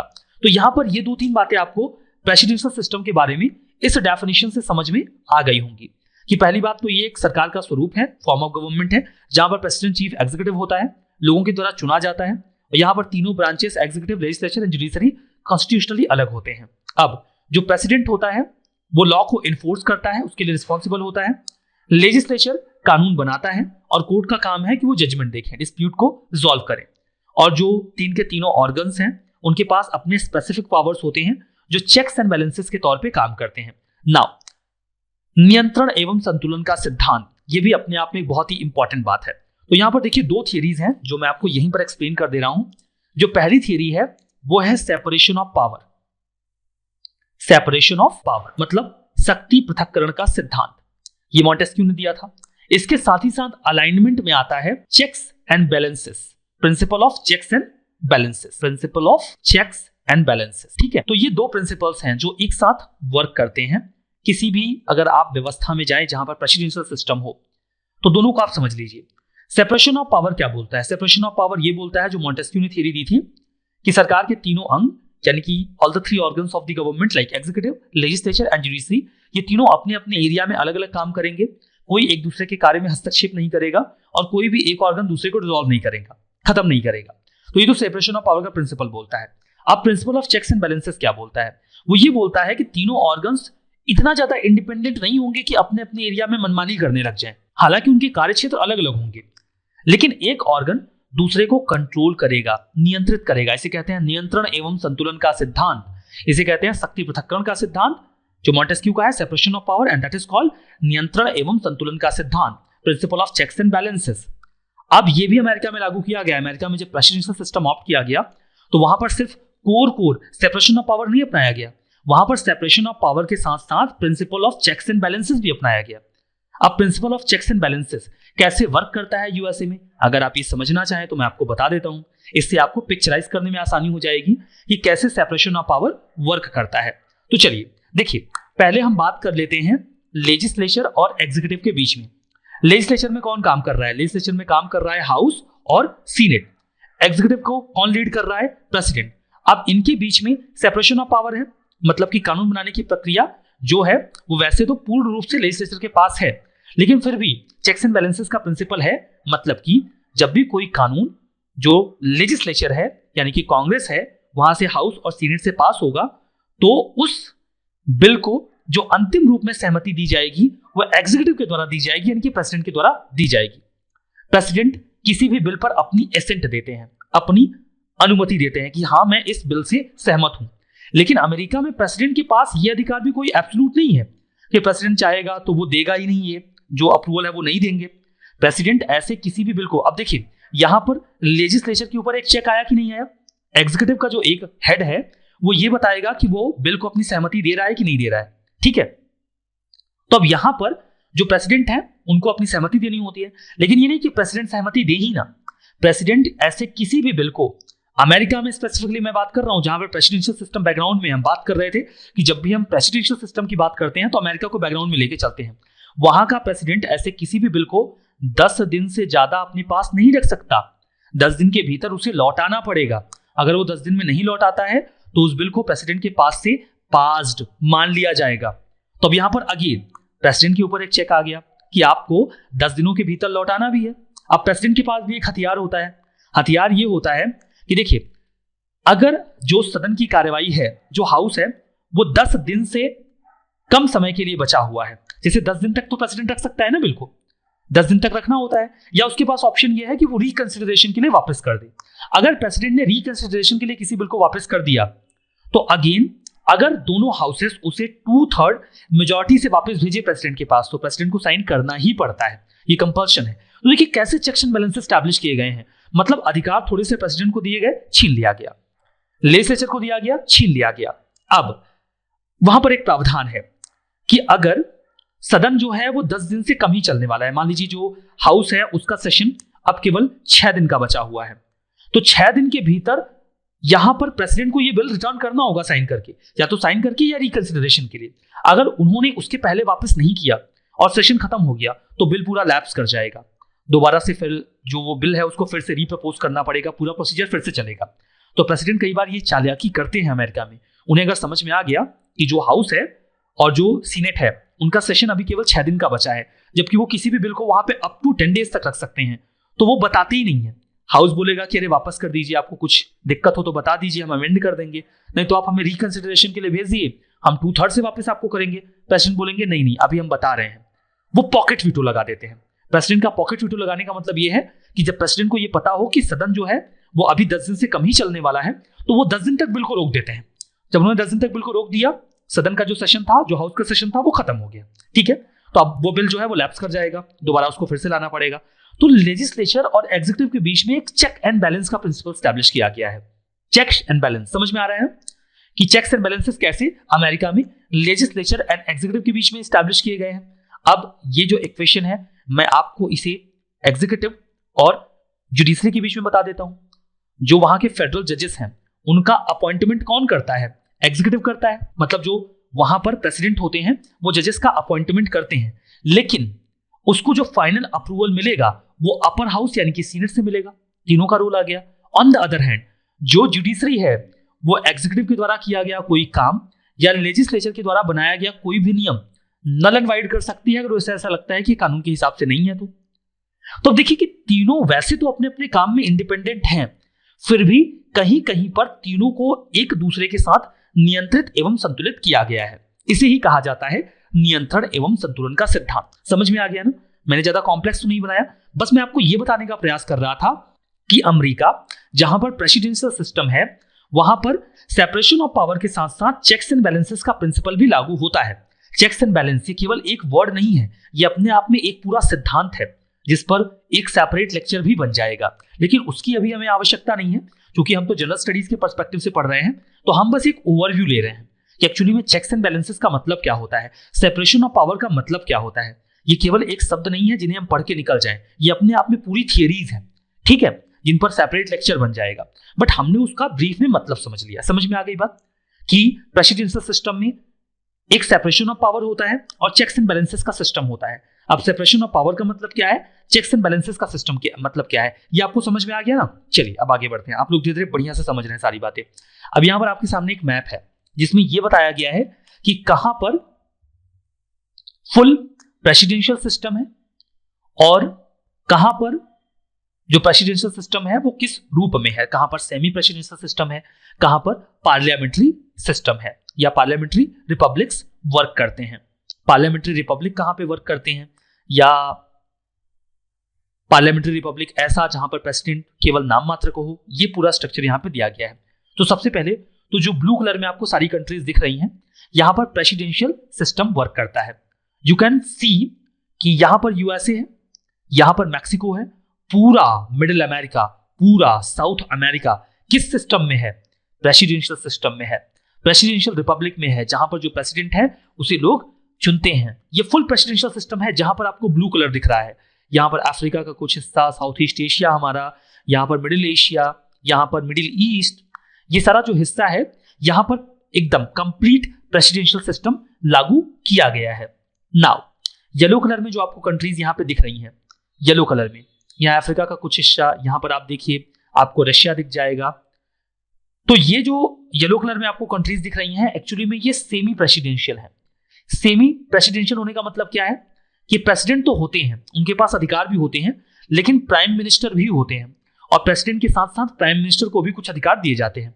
तो जब अधिकारों का बंटवारा प्रेसिडेंट और प्राइम मिनिस्टर के बीच में कर दिया जाता है तो उसे सेमी प्रेसिडेंशियल सिस्टम बोलते हैं। तो मैप में आपको जो कोई भी ब्लू कलर में कंट्री दिख रही है वहां पर प्योर प्रेसिडेंशियल सिस्टम है।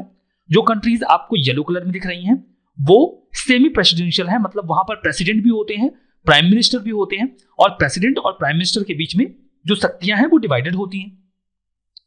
हरे रंग में जो आपको कंट्रीज दिख रही हैं, यहां पर आपको साउथ अफ्रीका और कुछ साउथ के जो कंट्रीज हैं वो यहां पर आपको दिख रहे हैं। तो यहां पर पार्लियामेंट्री रिपब्लिक्स हैं, जहां पर जो एग्जीक्यूटिव है उसमें प्रेसिडेंट काम करता है, मतलब पार्लियामेंट तो होती है, पार्लियामेंट होगी, लेकिन जो एग्जीक्यूटिव फंक्शंस हैं वो मेनली पीएम के पास नहीं बल्कि प्रेसिडेंट के पास होंगे। तो पार्लियामेंट्री रिपब्लिक होगा, मतलब पार्लियामेंट्री सिस्टम होगा, प्रेसिडेंट को लोग चुनेंगे और एग्जीक्यूशन का काम थोड़ा बहुत उसके पास होगा। अब ये जो आपको केसरिया रंग दिख रहा है, ये जो कंट्रीज यहां पर आपको इंडिया दिख रहा है, पाकिस्तान दिख रहा है, मंगोलिया दिख रहा है, ठीक है, अफ्रीका और यूरोप की कुछ कंट्रीज दिख रही हैं केसरिया रंग में। तो यहां पर पार्लियामेंट्री रिपब्लिक होता है। पार्लियामेंट्री रिपब्लिक का मतलब यह है कि पार्लियामेंट्री सिस्टम तो है, लेकिन यहां पर जो हमारा हेड ऑफ द स्टेट है यानी कि प्रेसिडेंट है उसे लोग चुनते हैं, ठीक है, और प्रेसिडेंट सेरिमोनियल हेड होता है, मतलब नाम मात्र का प्रेसिडेंट होता है, सारे काम उसके नाम से होते हैं। बाकी जो प्राइम मिनिस्टर होता है वो रियल एग्जीक्यूटिव होता है। ऐसी व्यवस्थाओं में, ऐसी व्यवस्था को आप पार्लियामेंट्री रिपब्लिक कह सकते हैं। जो रेड कलर है, डार्क रेड, जो यहां पर आपको दिख रहा है डार्क रेड, जहां पर आपको ब्रिटेन दिखेगा, ये नॉर्वे स्वीडन दिखेंगे, कनाडा दिखेगा, यहां पर है कॉन्स्टिट्यूशनल मोनार्की, मतलब एक ऐसा पार्लियामेंट्री सिस्टम जहां पर पार्लियामेंट के पास सारे पावर होते हैं, लेकिन जो हेड ऑफ द स्टेट होता है वो मोनार्की होती है, वो राजा या रानी होते हैं। इसमें ऑस्ट्रेलिया भी आ जाएगा, साउथ ईस्ट एशिया के भी कुछ देश आ जाएंगे, ठीक है, यहां पर जापान भी आ जाएगा। तो ये सारे देश जो हैं वो पार्लियामेंट्री रिपब्लिक में आ जाते हैं, कॉन्स्टिट्यूशनल मोनार्कीज में आ जाते हैं, ठीक है, ये सारे कॉन्स्टिट्यूशनल मोनार्की में आ जाते हैं। और ये जो पर्पल कलर की कुछ कंट्रीज आपको यहाँ पर दिख रही हैं अफ्रीका में, ये ऐसे देश हैं जहां पर एक सेपरेट हेड ऑफ गवर्नमेंट होते तो जरूर हैं, लेकिन जो ज्यादा अधिकार हैं वो रॉयल्टी के पास ही होती है, मतलब राजा वजा के पास ही होते हैं। कैरेबियन कंट्रीज इसमें थोड़ा बहुत आ जाती हैं। ये जो बिल्कुल डार्क ब्लू कलर आपको दिख रहा है ये एब्सोल्यूट मोनार्कीज के लिए है, जहां पर पूर्ण रूप से जो सत्ता है वो राजाओं के हाथ में हुआ करती है। यहाँ पर आप सऊदी अरेबिया को काउंट कर सकते हैं, और ये कुछ और भी मिडिल ईस्ट की कंट्रीज हैं जिन्हें इसमें काउंट किया जा सकता है। ओमान को भी आप इसमें काउंट कर सकते हैं। ये जो ग्रे कलर दिख रहा है ये सिंगल पार्टी स्टेट्स हैं, ऐसे देश हैं जहां पर केवल एक ही पार्टी रूल करती है। स्पेसिफिकली आपको चाइना दिख रहा होगा। तो कुछ एक ऐसे देश हैं जहां पर एक ही पार्टी रूल किया करती है। तो दुनिया भर में जो डिस्ट्रीब्यूशन आपको दिख रहा है वेरियस गवर्नमेंट्स का वो इस स्क्रीन पर है। ये मैप काफी इंपॉर्टेंट है, आपको पिक्चराइज हो गया होगा कि प्रेसिडेंशियल सिस्टम की जब हम बात करते हैं तो मेनली तो हम चर्चा यूएसए की करते हैं, सिंस इसकी बिगनिंग यूएसए से होती है, बट दुनिया के कई सारे ऐसे देश हैं जहां पर प्रेसिडेंशियल सिस्टम अपनाया जाता है। बहुत बड़ी संख्या है ऐसे देशों की, मतलब आप देख रहे हैं कि पूरा middle America, south America, Africa का एक बहुत बड़ा हिस्सा, middle Asia, south east Asia, ये पूरा हिस्सा प्रेसिडेंशियल सिस्टम से घिरा हुआ है। तो ये चीज आपको मैप में दिख गई होगी। अब आइए हम बात करते हैं कि क्या बेसिक फीचर्स हैं प्रेसिडेंशियल सिस्टम के। पहली बात तो ये कि जो प्रेसिडेंट होता है वो रियल एग्जीक्यूटिव होता है। रियल एग्जीक्यूटिव होने का मतलब ये है कि सारे एग्जीक्यूशन के काम उसके पास ही होते हैं, उसी के नाम से होते हैं। ऐसा नहीं कि यहाँ पर काम सारा प्राइम मिनिस्टर कर रहा है और नाम लिया जा रहा है प्रेसिडेंट का, ऐसा कुछ भी नहीं है। रियल एग्जीक्यूटिव प्रेसिडेंट ही होता है, कोई नॉमिनल या सेरेमोनियल एग्जीक्यूटिव नहीं होता। जैसे इंडिया में जो रियल एग्जीक्यूटिव है वो कौन है, हमारा प्राइम मिनिस्टर है, इंडिया में पार्लियामेंट्री सिस्टम है, ठीक है। और जो नॉमिनल एग्जीक्यूटिव है वो कौन है, हमारे प्रेसिडेंट है, सारा काम उनके नाम से होता है, बट करता कौन है, हमारा पीएम करता है। बट ऐसा कुछ भी नहीं है वहां पर एक प्रेसिडेंट होता है जो रियल एग्जीक्यूटिव होता है, नॉमिनल एग्जीक्यूटिव का वहां कोई प्रावधान नहीं होता, और जो सारे अधिकार एवं शक्तियां हैं वो एग्जीक्यूशन के प्रेसिडेंट के हाथ में ही होते हैं, प्रेसिडेंट ही सारे काम किया करता है। जो पावर्स हैं तीनों ऑर्गन्स के, ये तो पहला फीचर हो गया कि प्रेसिडेंट ही रियल एग्जीक्यूटिव होता है। और दूसरा पॉइंट ये है कि जो पावर्स हैं तीनों ऑर्गन्स की, जैसे कि लेजिस्लेचर, एग्जीक्यूटिव एंड जुडिशरी, ये तीनों अलग अलग होती हैं, अलग अलग लोगों के हाथों में होती हैं, और इसे ही प्रेसिडेंशियल सिस्टम में सेपरेशन ऑफ पावर के नाम से जाना जाता है, शक्तियों के पृथक्करण के नाम से जाना जाता है। तीसरा पॉइंट ये है कि हालांकि जो तीनों ऑर्गन्स हैं वो अलग अलग रखे गए हैं by the principle of separation of power, फिर भी उन्हें चेक्स एंड बैलेंसेस के सिस्टम के जरिए जोड़कर रखा गया है, नियंत्रण एवं संतुलन के सिद्धांत के जरिए जोड़ा गया है।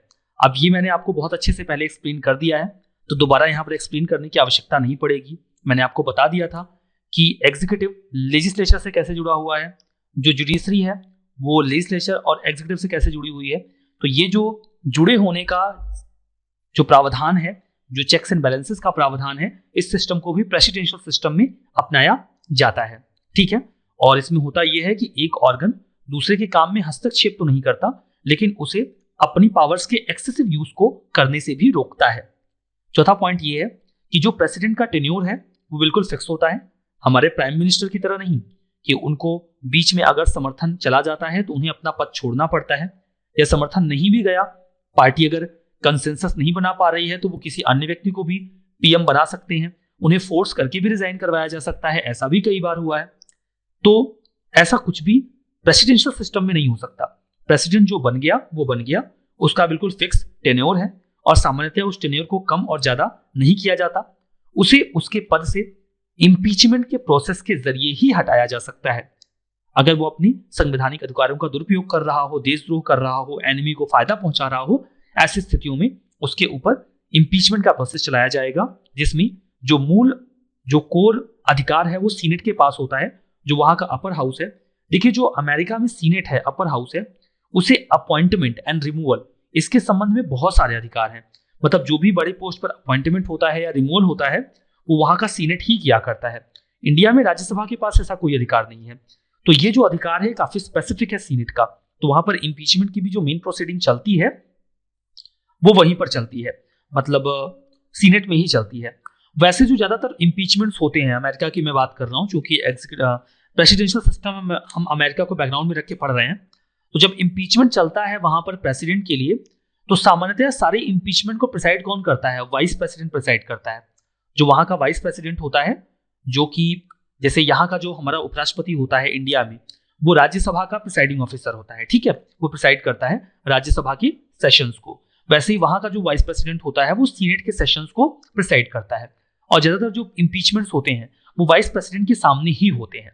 लेकिन जब प्रेसिडेंट का इंपीचमेंट होता है तो प्रिसाइडिंग ऑफिसर वाइस प्रेसिडेंट नहीं हो सकता, ऐसा पहले ही बोल दिया गया है, ठीक है।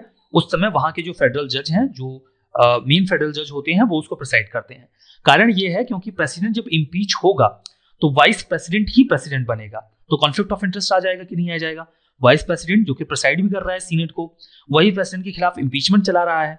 प्रेसिडेंट इंपीच होगा तो वाइस प्रेसिडेंट ही प्रेसिडेंट बनेगा, तो वाइस प्रेसिडेंट तो बिल्कुल चाहेगा कि प्रेसिडेंट इंपीच हो जाए। मतलब एक ऐसा व्यक्ति वो तो हमेशा चाहेगा कि प्रेसिडेंट अपने पद से हट जाए, या उसकी मृत्यु हो जाए, या वो रिजाइन कर दे ताकि वो प्रेसिडेंट बन जाए। तो प्रेसिडेंट तो हमेशा ऐसी कामना करता रहेगा, चाहेगा। और अमेरिकी इतिहास में 8 बार ऐसा हुआ भी है, ठीक है। 8 बार वहां पर प्रेसिडेंट के मर जाने के बाद या किसी भी अन्य कारण से वाइस प्रेसिडेंट को प्रेसिडेंट का पद मिला है। अगर आप सबसे लेटेस्ट जानना चाहते हो तो मैं आपको बता दूं कि जब जॉन एफ कैनेडी की हत्या करी गई थी 1963, जो मुझे याद आ रहा है अभी, 1963 के अप्रॉक्सीमेट 62-63 के अराउंड, तो उसके बाद जॉनसन, उस समय वो वाइस प्रेसिडेंट हुआ करते थे, तो कैनेडी की हत्या के बाद वही प्रेसिडेंट बन गए थे। तो कहने का मतलब कि इंपीचमेंट का ही प्रोसेस है जिसके जरिए वहां पर जो प्रेसिडेंशियल सिस्टम होता है उसमें प्रेसिडेंट को उसके पद से हटाया जाता है। पार्लियामेंट्री सिस्टम की तरह नहीं होता कि हाँ जब मर्जी आई समर्थन खींच लिया, या पार्टी के मेंबर्स को ही पसंद नहीं आ रहा, कंसेंसस नहीं हो पा रहा तो प्राइम मिनिस्टर को बदल दिया। ये सब नहीं होता प्रेसिडेंशियल सिस्टम में, उसका सिस्टम बिल्कुल अलग चलता है। तो समझ में आ गई बात, फीचर्स समझ में आ गए। अब आइए मेरिट की बात करते हैं, क्या अच्छाई है प्रेसिडेंशियल सिस्टम में। सबसे पहली बात तो ये व्यवस्था काफी स्टेबल रहती है, स्थायी रहती है। स्थायी रहने का कारण क्या है? क्योंकि देखिए जैसे अमेरिका का एग्जांपल लेते हैं, वहां पे प्रेसिडेंट चुन लिया गया, 4 साल का टेन्योर मिल गया, 4 इयर्स का तो मिल गया, अब वो 4 साल तक रहेगा। इंपीचमेंट इतना आसान तो होता नहीं है।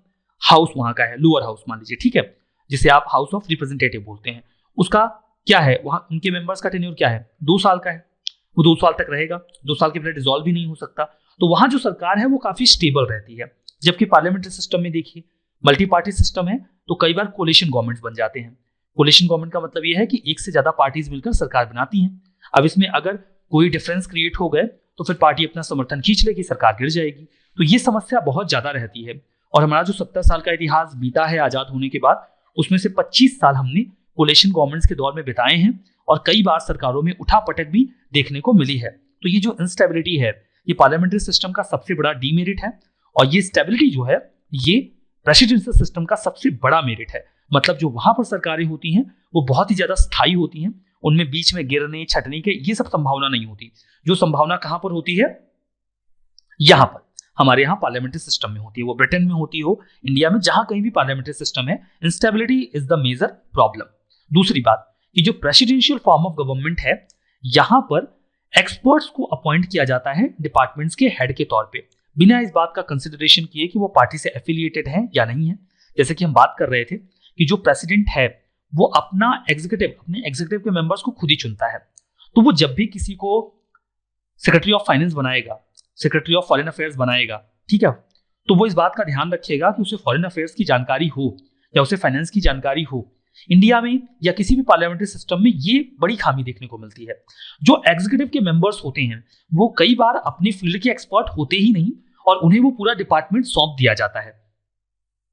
हालांकि उनको असिस्ट करने के लिए परमानेंट एग्जीक्यूटिव होती है, जो आईएएस ऑफिसर्स होते हैं और जो सिविल सर्वेंट्स होते हैं, वो लगातार उनको असिस्ट करने के लिए होते हैं। लेकिन उनके पास इतनी तो थोड़ी बहुत टेक्निकल इंफॉर्मेशन उस सब्जेक्ट की या उस फील्ड की होनी चाहिए कि वो उन कंसिडरेशंस को, वो उन ओपिनियंस को सही या गलत तरीके से समझ पाए। कहीं ऐसा तो नहीं कि कोई सिविल सर्वेंट जिसका बहुत ज्यादा प्रभाव है वो मिनिस्टर को गलत दिशा में लेकर जा रहा हो। उसके पास अपने सब्जेक्ट की इतनी समझ तो होनी चाहिए ना, वो जिस डिपार्टमेंट को लीड कर रहा है इतनी समझ तो होनी चाहिए। तो ये समस्या होती है, ठीक है। तो ये पार्लियामेंट्री सिस्टम में होती है। प्रेसिडेंशियल सिस्टम में जो प्रेसिडेंट है वो बिल्कुल फ्री होता है चुनने के लिए अपना एग्जीक्यूटिव, ठीक है। तो उनके लिए एक्सपर्टीज काफी आराम से मिल जाती है। यहां पर कंटिन्यूअस और कंसिस्टेंट पॉलिसी देखने को मिलती है प्रेसिडेंशियल सिस्टम में। वहां पर जो पार्टीज हैं उनके ओपिनियन डिफरेंसेस हो सकते हैं, लेकिन कोर इश्यूज पर आप सभी पार्लियामेंट्री सिस्टम में जाकर देखिए, आपको पॉलिसी में कंसिस्टेंसी दिख जाएगी। जो हमने बात करी थी कि यूएसए में कोल्ड वॉर के दौरान से ही लेकर अभी कुछ मुद्दों पर बिल्कुल कंसिस्टेंसी मिलेगी, सरकार चाहे जो आ जाए, रिपब्लिकन्स की गवर्नमेंट आ जाए, डेमोक्रेट्स की गवर्नमेंट आ जाए, इसमें कोई अंतर नहीं आता है। पहले रशिया को कंटेन करना था, यूएसआर को कंटेन करना था, मतलब करना था, ठीक है। अभी चाइना को करना है, मतलब करना है। अब सरकार ओबामा जी की हो या फिर ट्रंप जी की हो, कंटेनमेंट होगा ही होगा, ठीक है। चौथी बात कि नेशनल क्राइसिस के लिए बहुत ही सूटेबल होता है प्रेसिडेंशियल सिस्टम। जैसे इंडिया में अगर कोई नेशनल क्राइसिस आ जाए, देन वी नीड इमरजेंसी, हम इमरजेंसी लगाएंगे, सारी व्यवस्था को स्क्रैप कर देंगे, फिर सारी पावर्स को सेंट्रलाइज करने का प्रयास करेंगे, बड़ा तामझाम हो जाता है। अगर कोई युद्ध हो जाए, कोई डिस्टर्बेंस हो जाए, कोई आर्म रिबेलियन हो जाए, इंटरनल डिस्टर्बेंस पे तो अब नहीं होता, पहले होता था, आर्म रिबेलियन कोई हो जाए तो ये समस्या जो है वो प्रेसिडेंशियल सिस्टम में नहीं होती। वहां पे जो सिस्टम ऑफ गवर्नेंस है वो ऑलरेडी इनफ सेंट्रलाइज रहता है ऐसी सिचुएशंस को हैंडल करने के लिए। तो क्राइसिस की कंडीशन में जो प्रेसिडेंशियल सिस्टम है वो बहुत अच्छा काम करता है। पांचवा पॉइंट ये है कि कॉन्सेंट्रेशन ऑफ पावर के चांसेस नहीं होते। क्यों नहीं होते? क्योंकि सेपरेशन ऑफ पावर का प्रिंसिपल है। देखिए प्रेसिडेंशियल सिस्टम में ये संभावना हमेशा बनी रहती है, क्योंकि प्रेसिडेंट को बहुत ज्यादा अधिकार दिए जाते हैं, लेकिन फिर भी कॉन्सेंट्रेशन ऑफ पावर को रोकने के लिए सेपरेशन ऑफ पावर का प्रिंसिपल इंप्लीमेंट किया जाता है, शक्तियों के पृथक्करण का सिद्धांत अपनाया जाता है, जो कि दिया गया था मॉन्टेस्क्यू के द्वारा, ठीक है। तो ये हमने मेरिट समझ ली, फायदे समझ लिए किसके? प्रेसिडेंशियल सिस्टम के। अब जब बात मेरिट पर हुई है तो डीमेरिट पर भी होगी। सारे फायदे तो होंगे नहीं, बिल्कुल नुकसान होंगे। तो पहला तो ये है कि जो एग्जीक्यूटिव होती है वो लेजिस्लेचर के प्रति रिस्पॉन्सिबल नहीं होती। दैट्स वाई वो मनमर्जी तरीके से जो करना चाहते हैं वो करते हैं, वो लोगों के प्रति अपनी अकाउंटेबिलिटी भी फील नहीं करते। जैसे आप इंडिया का एग्जांपल लीजिए, जहां पर पार्लियामेंट्री सिस्टम है, यहां पर जो एक मिनिस्टर होता है वो एक मेंबर ऑफ पार्लियामेंट भी होता है। तो जब वो अपने एग्जीक्यूटिव फंक्शंस को परफॉर्म करता है तो वो इस बात को समझता है कि अल्टीमेटली वो लोगों के प्रति रिस्पॉन्सिबल है। अगर उसने गलत काम एज ए मिनिस्टर किया है तो अगली बार लोग उसे इलेक्शंस में पनिश कर सकते हैं, ठीक है, उसे वोट नहीं मिलेगा, उसे दोबारा उसके पद पर नहीं भेजा जाएगा, तो नुकसान हो सकता है। लेकिन ऐसा प्रेसिडेंशियल सिस्टम में नहीं होता, तो ये समस्या होती है। दूसरी बात कि यहां पर हमेशा डेडलॉक की पॉसिबिलिटी बनी रहती है लेजिस्लेचर और एग्जीक्यूटिव के बीच में। अब देखिए पार्लियामेंट्री सिस्टम में ऐसा नहीं हो पाता। क्यों नहीं हो पाता, ध्यान दीजिए। इंडिया की बात करिए, जैसे इंडिया में पार्लियामेंट्री सिस्टम है, तो यहां पर जो हमारा एग्जीक्यूटिव है वो एक्चुअली में लेजिस्लेचर का ही पार्ट है। एग्जीक्यूटिव उसी का होगा, कैबिनेट या काउंसिल ऑफ मिनिस्टर्स उसी पार्टी के होंगे जिस पार्टी की सरकार होगी, जो पार्टी लोअर हाउस यानी कि लोकसभा में बहुमत में होगी, ठीक है। तो अगर एग्जीक्यूटिव कोई काम करना चाहता है तो क्या लोकसभा उसको रोकेगा? नहीं रोकेगा। क्यों? रोक भी नहीं पाएगा, क्योंकि उन्हीं की मेजॉरिटी है। वो किसी भी कानून को, किसी भी बिल को आराम से पास कर लेंगे। लेकिन डेडलॉक की स्थिति बन जाती है कहां पर? अमेरिका में बन जाती है। फिर जो सरकार होती है वो फ्लेक्सिबल नहीं होती एकदम, वो सख्ती के साथ अपना काम करते हैं, उनका टेन्योर बिल्कुल फिक्स होता है, बीच में हिलने डुलने के चांसेस होते नहीं। चौथी बात कि जो प्रेसिडेंशियल एग्जीक्यूटिव होता है इसमें काफी मुश्किल हो जाती है विगरस फॉरेन पॉलिसी अपनाने में। क्यों? क्योंकि अगर हार्मोनियस रिलेशनशिप है एग्जीक्यूटिव एंड लेजिस्लेचर में तब तो बात बन जाती है। लेकिन अगर एग्जीक्यूटिव में यानी कि हाउस में दूसरी पार्टी का डोमिनेशन है और जो प्रेसिडेंट है वो दूसरी पार्टी का है, तो वो जो कोई भी पॉलिसी बनाएंगे लेजिस्लेचर उसको निगेट कर देगा, उसको इनकार कर देगा। कई बार ऐसा होता है कि कई सारे फॉरेन पॉलिसी इश्यूज पर प्रेसिडेंट का ओपिनियन कुछ और होता है, सीनेट का कुछ और होता है। क्योंकि सीनेट ट्रीटीज वगैरह को रेटिफाई करता है, जो भी प्रेसिडेंट साइन करता है। वहां पर जो अपर हाउस है यानी कि सीनेट, अगर कोई भी ट्रीटी साइन करी गई है प्रेसिडेंट के द्वारा तो उसे रेटिफाई करने का अधिकार किसके पास है? सीनेट के पास है। तो कई बार सीनेट और प्रेसिडेंट के ओपिनियन में डिफरेंस देखा जाता है और ये मीडिया हाउसेस में भी विजिबल दिखता है। तो ये समस्या होती है प्रेसिडेंशियल सिस्टम की। वहां पर कई बार अगर पार्टीज में डिफरेंस आ गया, लेजिस्लेचर में कोई और पार्टी डोमिनेट कर रही है, प्रेसिडेंट किसी और पार्टी का है, तो फिर विवाद उत्पन्न हो जाता है। और ऐसा हो सकता है, अमेरिका के एग्जांपल देखिए मैंने आपको बता दिया है। सुनाओ, मेरिट्स एंटी मेरिट्स आपने दोनों समझ लिए हैं। अब एक कंपैरिजन देख लीजिए executive presidential system and parliamentary system के बीच में। तो यहां पर पार्लियामेंट्री सिस्टम है और यहां पर है प्रेसिडेंशियल सिस्टम। पार्लियामेंट्री सिस्टम में फ्यूजन ऑफ पावर होता है, जो शक्तियां होती हैं वो जुड़ी हुई होती हैं, एकत्रित होती हैं। कैसे? क्योंकि जो लोग एग्जीक्यूटिव होते हैं वो लेजिस्लेचर का भी पार्ट होते हैं। यहां पर सेपरेशन ऑफ पावर होता है, एग्जीक्यूटिव, लेजिस्लेचर और जुडिशरी तीनों अलग अलग होते हैं। पार्लियामेंट्री सिस्टम में जो गवर्नमेंट होती है वो पार्लियामेंट्री इलेक्शंस के जरिए बनती है, जबकि यहां पर जो गवर्नमेंट होती है वो अलग बनती है, प्रेसिडेंट जो चुने जाते हैं वो अलग चुने जाते हैं। वहां का जो लेजिस्लेचर बनता है वो अलग इलेक्शन से बनता है। यहां पर पर्सनल्स का ओवरलैप होता है। ओवरलैप कैसे होता है? एक member of parliament he minister भी होता है, तो दोनों एक ही आदमी होता है। यहां पर सेपरेशन ऑफ पर्सनल होता है, मतलब कि एक व्यक्ति हाउस का मेंबर अलग होता है और जो लोग एग्जीक्यूटिव के मेंबर हैं वो अलग होते हैं, क्योंकि जो प्रेसिडेंट है वो अपना एग्जीक्यूटिव अलग से चुन सकता है। अगला पॉइंट, जो गवर्नमेंट होती है वो लेजिस्लेचर के द्वारा रिमूवेबल बाय लेजिस्लेचर। अगर लेजिस्लेचर चाहे तो गवर्नमेंट को रिमूव कर सकता है। कैसे कर सकता है? जो दूसरी पार्टीज हैं वो नो कॉन्फिडेंस मोशन लेकर आए और ये साबित करें कि जो सरकार सत्ता में है उसके पास मेजॉरिटी नहीं है। अगर उन्होंने ये साबित कर दिया तो जो सरकार है वो गिर जाएगी, लेजिस्लेचर डिसॉल्व नहीं होगा, दूसरी सरकार बन जाएगी। जो अपोजिशन पार्टीज हैं वो मेजॉरिटी प्रूव करके नई सरकार बना लेंगे। तो देखिए, जो लेजिस्लेचर है वो गवर्नमेंट को रिमूव करने की क्षमता रखता है। यहां पर लेजिस्लेचर के पास गवर्नमेंट को रिमूव करने का कोई अधिकार नहीं होता। क्यों नहीं होता? क्योंकि गवर्नमेंट अलग काम कर रही है, प्राइम मिनिस्टर अलग चुना गया, जो प्रेसिडेंट है वो अलग चुना गया है। प्रेसिडेंशियल सिस्टम में प्रेसिडेंट चुना जाता है, तो प्रेसिडेंट का इलेक्शन अलग हुआ है, लेजिस्लेचर का अलग हुआ है। तो लेजिस्लेचर के पास प्रेसिडेंट के संबंध में कोई अधिकार होता नहीं है। जो फ्लेक्सिबल टर्म इलेक्शंस होते हैं, 5 साल का टेन्योर तो मिला है, लेकिन जरूरी नहीं कि 5 साल के लिए आप रहोगे। फिक्स टर्म इलेक्शन है, 4 साल के लिए प्रेसिडेंट बन गया मतलब बन गया, बीच में कोई हटा नहीं सकता, इंपीच ही करना पड़ेगा। कैबिनेट गवर्नमेंट होती है, यहां पर कैबिनेट चुनी जाती है जो लेजिस्लेचर का ही पार्ट होती है। यहां पर प्रेसिडेंशियलिज्म होता है, जो प्रेसिडेंट होता है वो सरकार के सदस्यों को चुनेगा, वो एग्जीक्यूटिव्स को चुनेगा, उनका लेजिस्लेचर का मेंबर होना जरूरी नहीं है। अगला, जो हेड ऑफ द गवर्नमेंट है और हेड ऑफ द स्टेट है वो अलग अलग होते हैं। ठीक है, इंडिया में हेड ऑफ द स्टेट कौन है? हमारा प्रेसिडेंट। और हेड ऑफ द गवर्नमेंट कौन है? हमारा पीएम। वहां पर प्रेसिडेंट ही दोनों होता है, हेड ऑफ द स्टेट भी होता है, हेड ऑफ द गवर्नमेंट भी होता है। समझ में आ गई ना बात ना? उसी बात को यहाँ पे थोड़ा डिटेल किया गया है, आप देखना चाहें तो ब्रीफ में देख सकते हैं। बातें मैंने आपको ऑलमोस्ट सारी समझा दी हैं। यहाँ पर है प्रेसिडेंशियल सिस्टम, यहाँ पर है पार्लियामेंट्री सिस्टम। प्रेसिडेंशियल सिस्टम में जो चीफ एग्जीक्यूटिव होता है वो प्रेसिडेंट होता है। पार्लियामेंट्री सिस्टम में चीफ एग्जीक्यूटिव प्राइम मिनिस्टर होता है। यहाँ पर एग्जीक्यूटिव एंड लेजिस्लेटिव फंक्शंस जो सरकार के हैं वो अलग अलग होते हैं। चेक्स एंड बैलेंसेस का प्रिंसिपल वर्क करता है।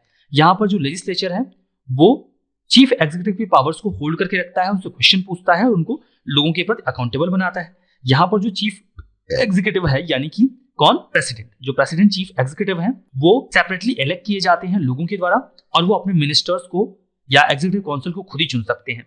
यहाँ पर जो हमारे एग्जीक्यूटिव का हेड है हमारा प्राइम मिनिस्टर, उसे अपने कैबिनेट के मेंबर्स को, काउंसिल ऑफ मिनिस्टर्स के मेंबर्स को जो मेंबर ऑफ पार्लियामेंट्स हैं उन्हीं में से चुनना पड़ता है। यहाँ पर जो प्रेसिडेंशियल सिस्टम है ये पॉसिबल है कि जो प्रेसिडेंट है वो अलग पार्टी का हो और जो लेजिस्लेचर में डोमिनेंस है वो अलग पार्टी का हो। ये पॉसिबल है, ये बात हमने करी हुई है ना। मेजॉरिटी पार्टी रूल हो ये जरूरी नहीं है, ठीक है। रूल प्रेसिडेंट कर रहा है, मेजॉरिटी किसी और की है हाउस में, ये पॉसिबल है प्रेसिडेंशियल सिस्टम में। कैसे पॉसिबल है हम डिस्कस कर चुके हैं। प्राइम मिनिस्टर यहाँ पर जो पार्लियामेंट्री सिस्टम होता है ये पॉसिबल नहीं है। अगर लेजिस्लेचर में मेजॉरिटी नहीं है, हाउस में, लोअर हाउस में मेजॉरिटी नहीं है, तो फिर आपको सरकार छोड़नी होगी, सरकार किसी और की बनेगी। अगला पॉइंट ये है, यहाँ पर काफी डिफिकल्ट हो जाता है।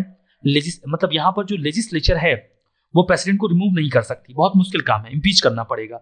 यहाँ पर लेजिस्लेचर आराम से अगर चाहे तो नो कॉन्फिडेंस मोशन के जरिए भी ये साबित कर कि उनका कॉन्फिडेंस नहीं है, मेजॉरिटी नहीं है हाउस में, सरकार को गिराया जा सकता है, बदला जा सकता है। यहाँ पर जो प्रेसिडेंट होता है वो हेड ऑफ द स्टेट भी होता है, गवर्नमेंट भी होता है। यहाँ पर ऐसा नहीं होता पार्लियामेंट्री सिस्टम में। यहाँ पर हेड ऑफ द स्टेट या तो इलेक्टेड प्रेसिडेंट हो सकता है या राजा या रानी हो सकती है, जबकि head of the government prime minister होता है। यहाँ पर चीफ एग्जीक्यूटिव यानी कि प्रेसिडेंट का जो टर्म है वो फिक्स होता है। जैसे अमेरिका में प्रेसिडेंट का टर्म 4 साल का, जबकि पार्लियामेंट्री सिस्टम में चीफ एग्जीक्यूटिव का टर्म वैसे तो 5 साल फिक्स किया जाता है, बट ये जरूरी नहीं कि वो 5 साल तक पद पे बने रहें। वो पद पे केवल तब तक बने रहेंगे जब तक उनके पास लोअर हाउस में मेजॉरिटी रहेगी। तो ये जो डिफरेंसेस हैं पार्लियामेंट्री सिस्टम में, प्रेसिडेंशियल सिस्टम में, ये बार बार हमने रिपीट किए हैं, इतनी बार रिपीट कर लिए हैं कि आपको याद हो जाना चाहिए, आप भूलेंगे नहीं। और ये आपने अच्छे से समझ लिया है तो बाद में हमें पार्लियामेंट को समझने में बड़ी आसानी हो जाएगी और आप दोनों व्यवस्थाओं को अलग अलग तरीके से समझ भी पाएंगे। नाउ अब हम एक इशू डिस्कस करेंगे। इशू ये है कि क्या इंडिया को अपना पार्लियामेंट्री सिस्टम छोड़कर प्रेसिडेंशियल सिस्टम अपना लेना चाहिए जो यूएसए में है। कई बार कुछ सेक्शन जो सोसाइटी के हैं वो ये आर्ग्यूमेंट देते हैं कि जो इंडिया का पॉलिटिकल सिस्टम है वो ब्रिटिश पार्लियामेंट्री डेमोक्रेसी पर बेस्ड है, उनके एक्सपीरियंस की वजह से हमने ये सिस्टम अपना लिया था, लेकिन ये हमारे लिए एप्लीकेबल नहीं है, ये हमारे लिए सूटेबल नहीं है। ये ब्रिटेन के लोगों के लिए तो ठीक था बट रियलिटी में हमारे लिए बेहतर नहीं है। तो हमें करना क्या चाहिए कि हमें इस व्यवस्था को छोड़ देना चाहिए और हमें प्रेसिडेंशियल सिस्टम अपना लेना चाहिए। अब देखिए, वो लोग प्रेसिडेंशियल सिस्टम को सपोर्ट करते हैं। वो ये बोलते हैं कि जो प्रेसिडेंशियल सिस्टम है वो 3 आधारों पर क्रिटिसाइज किया जाता है। पहली बात तो चांस होता है कि प्रेसिडेंट आवश्यकता से अधिक अधिकार अपने पास रख सकता है और डिक्टेटर बन सकता है। दूसरा क्रिटिसिज्म ये किया जाता है कि जो एग्जीक्यूटिव होती है वो लेजिस्लेचर के प्रति रिस्पॉन्सिबल नहीं होती। तीसरा क्रिटिसिज्म प्रेसिडेंशियल सिस्टम का ये किया जाता है कि जो प्रेसिडेंट होता है अगर वो एक पार्टी से बिलोंग करता हो, लेजिस्लेचर में किसी अन्य पार्टी की मेजॉरिटी हो तो कॉन्फ्लिक्ट हो सकता है, पॉलिसी पैरालिसिस हो सकता है। ये पॉइंट तो आपको कंफ्यूज नहीं कर रहा है ना, मैंने आपको बता दिया है कि प्रेसिडेंट अलग पार्टी से हो सकता है और जो लेजिस्लेचर है उसमें कोई अन्य पार्टी डोमिनेट कर सकती है। ऐसा प्रेसिडेंशियल सिस्टम में संभव है, अमेरिका में भी संभव है और ऐसा कई बार होता भी है, तो कॉन्फ्लिक्ट हो सकता है। इन्हीं तीनों चीजों के आधार पर प्रेसिडेंशियल सिस्टम को क्रिटिसाइज किया जाता है। लेकिन जो लोग ये आर्गुमेंट देते हैं कि इंडिया में प्रेसिडेंशियल सिस्टम होना चाहिए, वो ये कहते हैं कि ये सभी क्रिटिसिज्म अमेरिका में बहुत अच्छी तरीके से डील किए गए हैं। यूएसए का एक्सपीरियंस ये बताता है कि ये जो चेक्स एंड बैलेंसेस का प्रिंसिपल है प्रेसिडेंशियल सिस्टम में, देखिए ये बार बार आ रहा है चेक्स एंड बैलेंसेस, ये मैंने आपको विस्तार से समझा दिया है, नहीं तो फिर ये परेशान करता, आपको लगता कि ये महज एक वर्ड है, ये अपने आप में पूरा प्रिंसिपल है, ठीक है। तो प्रेसिडेंशियल सिस्टम में चेक्स एंड बैलेंसेस का जो प्रावधान है वो इन समस्याओं से निजात दिला देता है, इसीलिए इंडिया में भी प्रेसिडेंशियल सिस्टम को अपनाया जा सकता है। नाउ इंडिया में प्रेसिडेंशियल सिस्टम आना चाहिए, आर्गुमेंट इन फेवर में क्या आर्गुमेंट दिया जा सकता है? जो पॉलिटिकल पार्टीज होंगी वो ज्यादा डेमोक्रेटिक होंगी, ज्यादा रोबस्ट होंगी, क्योंकि वहां पर देखिए प्रेसिडेंशियल कैंडिडेट के लिए भी इलेक्शंस होते हैं लोकल लेवल पर। मतलब यहां पर बड़ी समस्या ये आती है कि आप किसी पार्टी को पसंद करते हैं, लेकिन वो पार्टी जो आपको प्रेसिडेंट या प्राइम मिनिस्टर पद का उम्मीदवार ऑफर कर रहा है वो आपको पसंद नहीं है, ठीक है।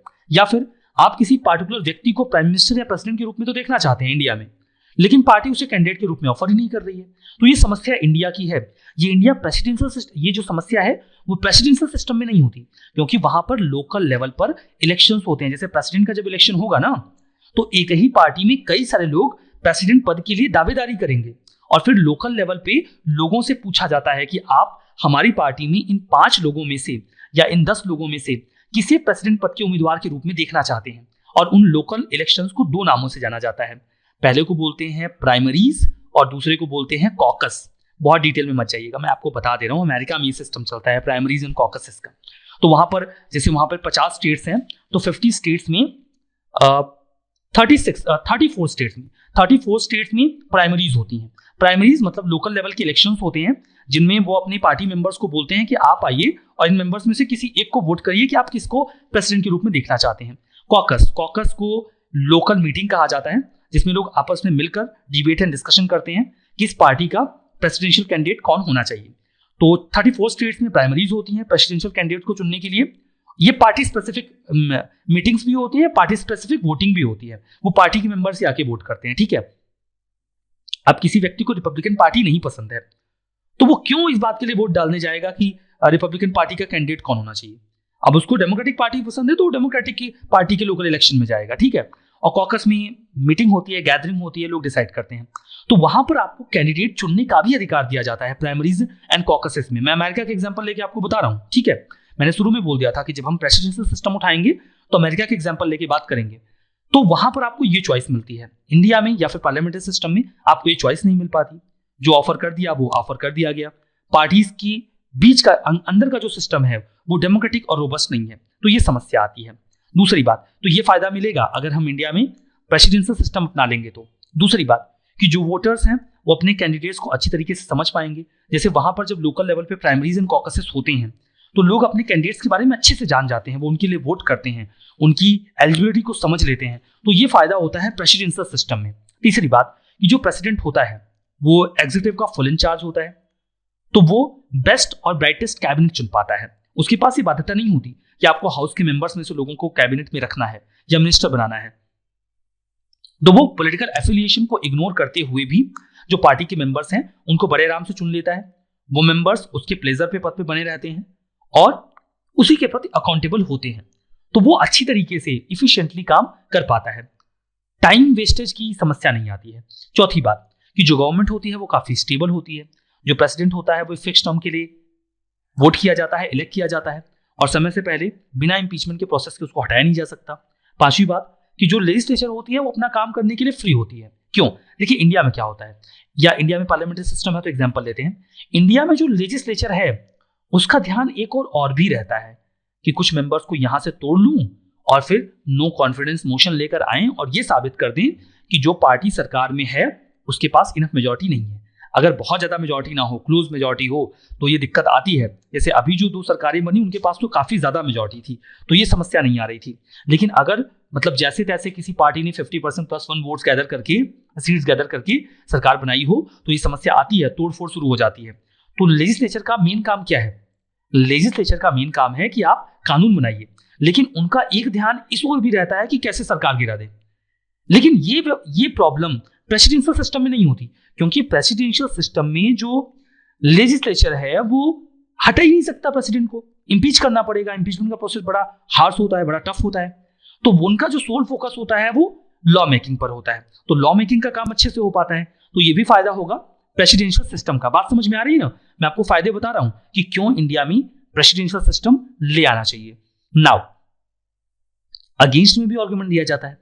प्रेसिडेंशियल सिस्टम आवश्यकता से अधिक शक्तियों को सेंट्रलाइज कर देता है एक व्यक्ति के हाथ में, that is president. Parliamentary system में ऐसा नहीं होता। प्राइम मिनिस्टर कोई ऐसा हाई फाई व्यक्ति नहीं होता, वो तो मेंबर ऑफ पार्लियामेंट होता है, इसीलिए उसे फर्स्ट अमंग इक्वल्स माना जाता है। वो अल्टीमेटली एक मेंबर ऑफ पार्लियामेंट है जिसे पार्टी के मेंबर्स सर्वसम्मति से प्राइम मिनिस्टर की ओथ दिलवाते हैं। तो किसी एक व्यक्ति के हाथों में पूरे अधिकारों को समेट देना, ये गलत होगा, खतरनाक होगा डेमोक्रेसी के लिए। इसीलिए पार्लियामेंट्री सिस्टम ज्यादा अच्छा है। दूसरी बात, जो लोग प्रेसिडेंशियल सिस्टम को एडवोकेट करते हैं वो लोग क्या बोलते हैं कि वहां पर चेक्स एंड बैलेंसेस का प्रिंसिपल है जो कि प्रेसिडेंट के अधिकारों को रोक के रखता है। लेकिन आप समझिए, प्रेसिडेंट जिस पार्टी का है उसी पार्टी की मेजॉरिटी लेजिस्लेचर में भी हो गई, सीनेट में भी हो गई, तो एक्चुअली में एक आदमी के हाथों में पूरे अधिकार आ जाएंगे, फिर वो मनमाने तरीके से काम करना शुरू कर देगा। तो एक स्ट्रॉन्ग प्रेसिडेंट अगर बनता है तो वो एक्चुअली में बहुत डिस्पोटिक रूल भी फैला सकता है प्रेसिडेंशियल सिस्टम में। ऐसी संभावना पार्लियामेंट्री सिस्टम में नहीं होती, इसीलिए पार्लियामेंट्री सिस्टम जो है वो ज्यादा अच्छा है। तो ये आर्गुमेंट अगेंस्ट आता है।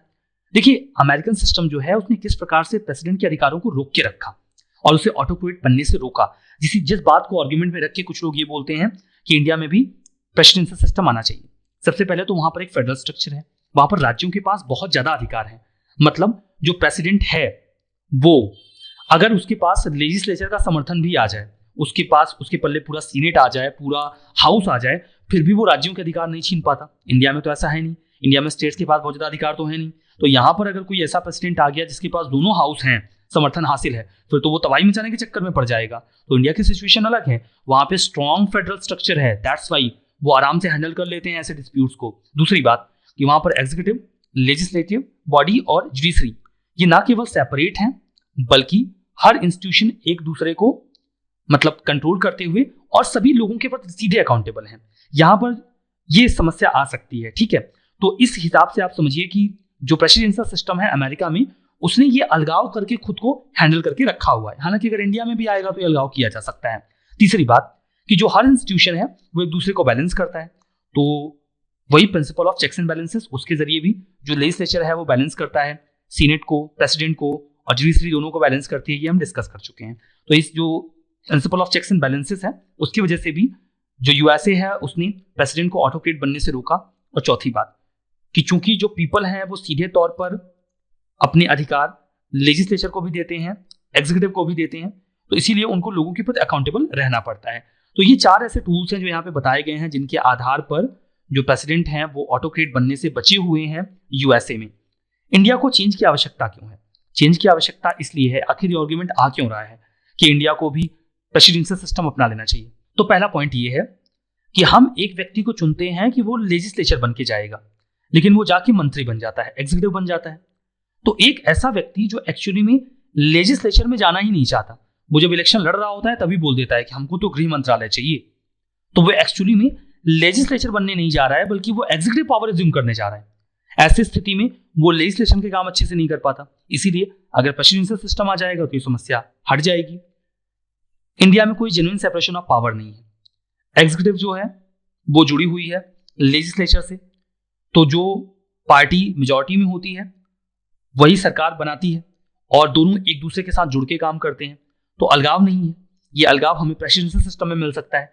तीसरी बात की जो पार्लियामेंट्री सिस्टम है वो लेजिस्लेचर को एग्जीक्यूटिव से अलग करने का प्रावधान नहीं करता, इसीलिए वो फ्रीली काम नहीं कर पाते, फ्रीली कानून नहीं बना पाते। उनका एक फोकस सरकार गिनाने पे भी लगा रहता है।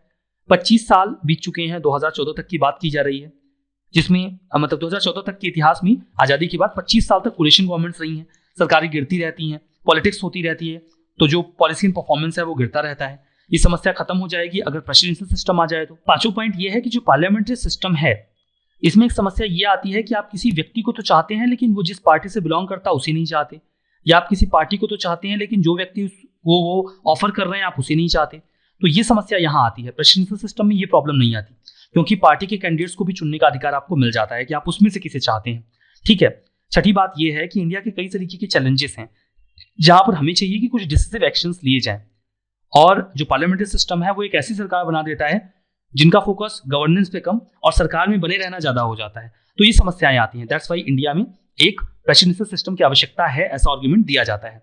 अब जो प्रेसिडेंशियल सिस्टम है वो इंडिया के लिए सुटेबल नहीं है। क्यों?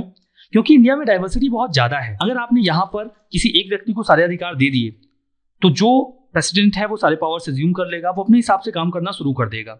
विनर्स टेक्स इट ऑल, जो जीतेगा उसके पास सब कुछ आ जाएगा, ये तो समस्या हो जाएगी।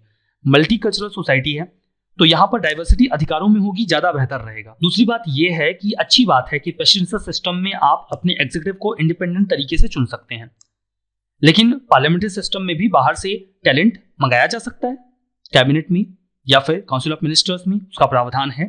अपने 6 महीने के भीतर कहीं से ला सकते हैं, ठीक है। प्रेसिडेंशियल सिस्टम में एक ऐसे व्यक्ति को कैबिनेट का हिस्सा बना दिया जाता है जो प्रेसिडेंट के प्रति अकाउंटेबल है, तो कॉन्फ्लिक्ट ऑफ इंटरेस्ट आएगा, वो इंडिपेंडेंट एडवाइस नहीं दे पाएगा क्योंकि वो उसी के प्रसाद पर्यंत सत्ता में है, पद पर है, प्रेसिडेंट को उसकी एडवाइस पसंद नहीं आई, वो बाहर, तो प्रॉब्लम आएगी कि नहीं आएगी। एक ऐसे व्यक्ति को आप एडवाइस दे रहे हैं जिसने आपका अपॉइंटमेंट किया है, तो आप उसका विरोध कैसे करेंगे, प्रॉब्लम आ जाएगी। जो लोग प्रेसिडेंशियल सिस्टम को एडवोकेट करते हैं उनके माइंड में केवल सेंटर होता है, स्टेट्स पे फोकस ही नहीं करते। स्टेट्स में बहुत बड़े बदलाव की आवश्यकता पड़ेगी जो हो सकता है इंडिया बियर ना कर पाए, तो इसीलिए इंडिया में parliamentary system it's quite okay, no need to change. Way forward क्या हो सकता है, प्रेसिडेंशियल सिस्टम को स्विच ओवर करना तो अभी पॉसिबल नहीं है क्योंकि जो पार्लियामेंट्री सिस्टम है वो बेसिक स्ट्रक्चर बन चुका है इंडिया का। सुप्रीम कोर्ट ने 1973 में ये साफ कर दिया था, तो बदलाव इतना आसान होगा नहीं। दूसरी बात कि कॉन्स्टिट्यूएंट असेंबली ने इस बात पर पर्याप्त चर्चा करी थी और उन्होंने स्टेबिलिटी और अकाउंटेबिलिटी, इन दोनों में से अकाउंटेबिलिटी को चुना था, तो अभी हमें उस ओर भागने की आवश्यकता है नहीं। अगर कुछ खामियां हैं, परेशानियां हैं पार्लियामेंट्री सिस्टम में, तो हमें उसमें ही सुधार का प्रयास करना चाहिए। कंक्लूजन में ये बोला गया है, कुछ अच्छी अच्छी फिलोसफिकल बातें, अच्छी अच्छी लाइंस जो आप कंक्लूजन में इस्तेमाल कर सकते हैं ऐसे किसी भी टॉपिक पे, कि जो सिस्टम ऑफ गवर्नमेंट होता है वो बहुत जरूरी होता है एक व्यक्ति की फंडामेंटल लाइफ के लिए। आप जिस व्यवस्था में रहते हैं, आप उस व्यवस्था को प्रभावित करते हैं, वो व्यवस्था आपको प्रभावित करती है। सरकार समाज की हर बुराई और हर अच्छाई के पीछे होती है। Government is behind every evil in the society and every virtue. ये सोसाइटी के कैरेक्टर को तैयार करते हैं। एक अच्छी सरकार एक व्यक्ति को ऑनेस्ट और वर्चुअस बनाती है, जबकि एक खराब सरकार एक आदमी को कमजोर और भ्रष्टाचारी बना देती है, विक्ट और करप्ट बना देती है, जो सरकार की व्यवस्था होती है। इसीलिए ये केवल प्रॉस्पेरिटी और लिबर्टी के लिए ही जरूरी नहीं है, ये नैतिकता के लिए भी जरूरी है, क्योंकि आपका मोरल कैरेक्टर क्या होगा ये वो व्यवस्था निर्धारित करती है जिसमें आप रह रहे हैं। एक देश अच्छे से प्रॉस्पर करे, इसके लिए जरूरी है कि वहां का जो पॉलिटिकल सिस्टम है उसके पास नेशनल विजन हो, उसके पास फेयरनेस हो और वो पार्टिसिपेशन को इनकरेज करने की कैपेबिलिटी रखता हो। जब एक देश के पास उसका अपना विजन होता है, उसके अपने सिटीजन्स का एफर्ट फेयरली रिवार्डेड होता है, तो ऐसा देश आगे बढ़ता है। अगर वो अपने लोगों को पार्टिसिपेशन की अपॉर्चुनिटी दे रहा है तो ऐसा देश हमेशा ऊपर उठता है, आगे जाता है। इसीलिए हम किसी भी ऐसी व्यवस्था में अगर परिवर्तन करना चाहते हैं, जो डिबेट आज चल रही है कि हम पार्लियामेंट्री सिस्टम अपनाएं, प्रेसिडेंशियल सिस्टम अपनाएं, तो उस व्यवस्था का फर्क एक एक इंसान पर पड़ेगा, चुन चुन कर। इसीलिए ऐसे किसी भी मुद्दे पर एक बहुत ही इन्फॉर्म्ड डिबेट जरूरी है। इन्फॉर्म्ड डिबेट का मतलब क्या है कि ये नहीं कि कुछ एकेडमिशियंस बैठकर डिबेट कर लें और व्यवस्था में परिवर्तन कर दिया जाए। हर व्यक्ति को इस बात की जानकारी होनी चाहिए कि ऐसा कोई डिबेट चल रहा है, उसके बाद ही ऐसा कोई बदलाव होना चाहिए। तो ये एक बहुत ही अच्छा सा कंक्लूजन आपके सामने है। होपफुली आपको ये समझ में आया होगा। कुछ क्वेश्चंस मेंस के देखिए। What are the merits and demerits of presidential system? Do you think India should adopt presidential system? Examine करिए। आप पहले मेरिट्स एंड डिमेरिट्स बताइए और फिर बताइए आपको ऐसा क्यों लगता है कि इंडिया को अपनाना चाहिए या नहीं अपनाना चाहिए। ठीक है। दूसरा क्वेश्चन, पर्याप्त पॉइंट्स हैं, मतलब आप आराम से लिख सकते हो। दूसरा, critically analyse role of president in parliamentary democracy such as India. President का रोल बताइए। हालांकि जब हम प्रेसिडेंट चैप्टर पढ़ेंगे तो ये क्वेश्चन ज्यादा सुटेबल होगा, बट फिर भी थोड़ा बहुत तो आप बता ही सकते हो। तीसरा question, the strength of parliamentary government is exactly measured by the unity of political parties upon its fundamental object. Comment in the context of India's democracy. Parliamentary government की स्ट्रेंथ इस बात पर होती है कि जो फंडामेंटल ऑब्जेक्टिव्स हैं, political parties उस पर यूनाइट हैं या नहीं है। अगर वो यूनाइटेड नहीं है तो बड़ी समस्या आ जाती है। आप इंडिया के कॉन्टेक्स्ट में इस बात को डिस्कस करिए। चौथा क्वेश्चन ये है कि जो पार्लियामेंट्री सिस्टम है, the parliamentary system of executives vest many powers in the legislature for controlling the executive. What do you think it is so necessary to control executive? Parliamentary system में executive को काफी control किया जाता है। आपको ऐसा क्यों लगता है कि पार्लियामेंट्री सिस्टम में एग्जीक्यूटिव को कंट्रोल करना जरूरी है? क्वेश्चन को 200 वर्ड्स में रिप्लाई करने का प्रयास करिए। तो ये पूरा हमारा आज का सेशन था। होपफुली आपको प्रेसिडेंशियल सिस्टम और पार्लियामेंट्री सिस्टम में अब समस्या नहीं होगी। हमने बहुत ही विस्तार से इन डेप्थ इस पूरे टॉपिक को एनालाइज किया है। तो आज के इस सेशन में बस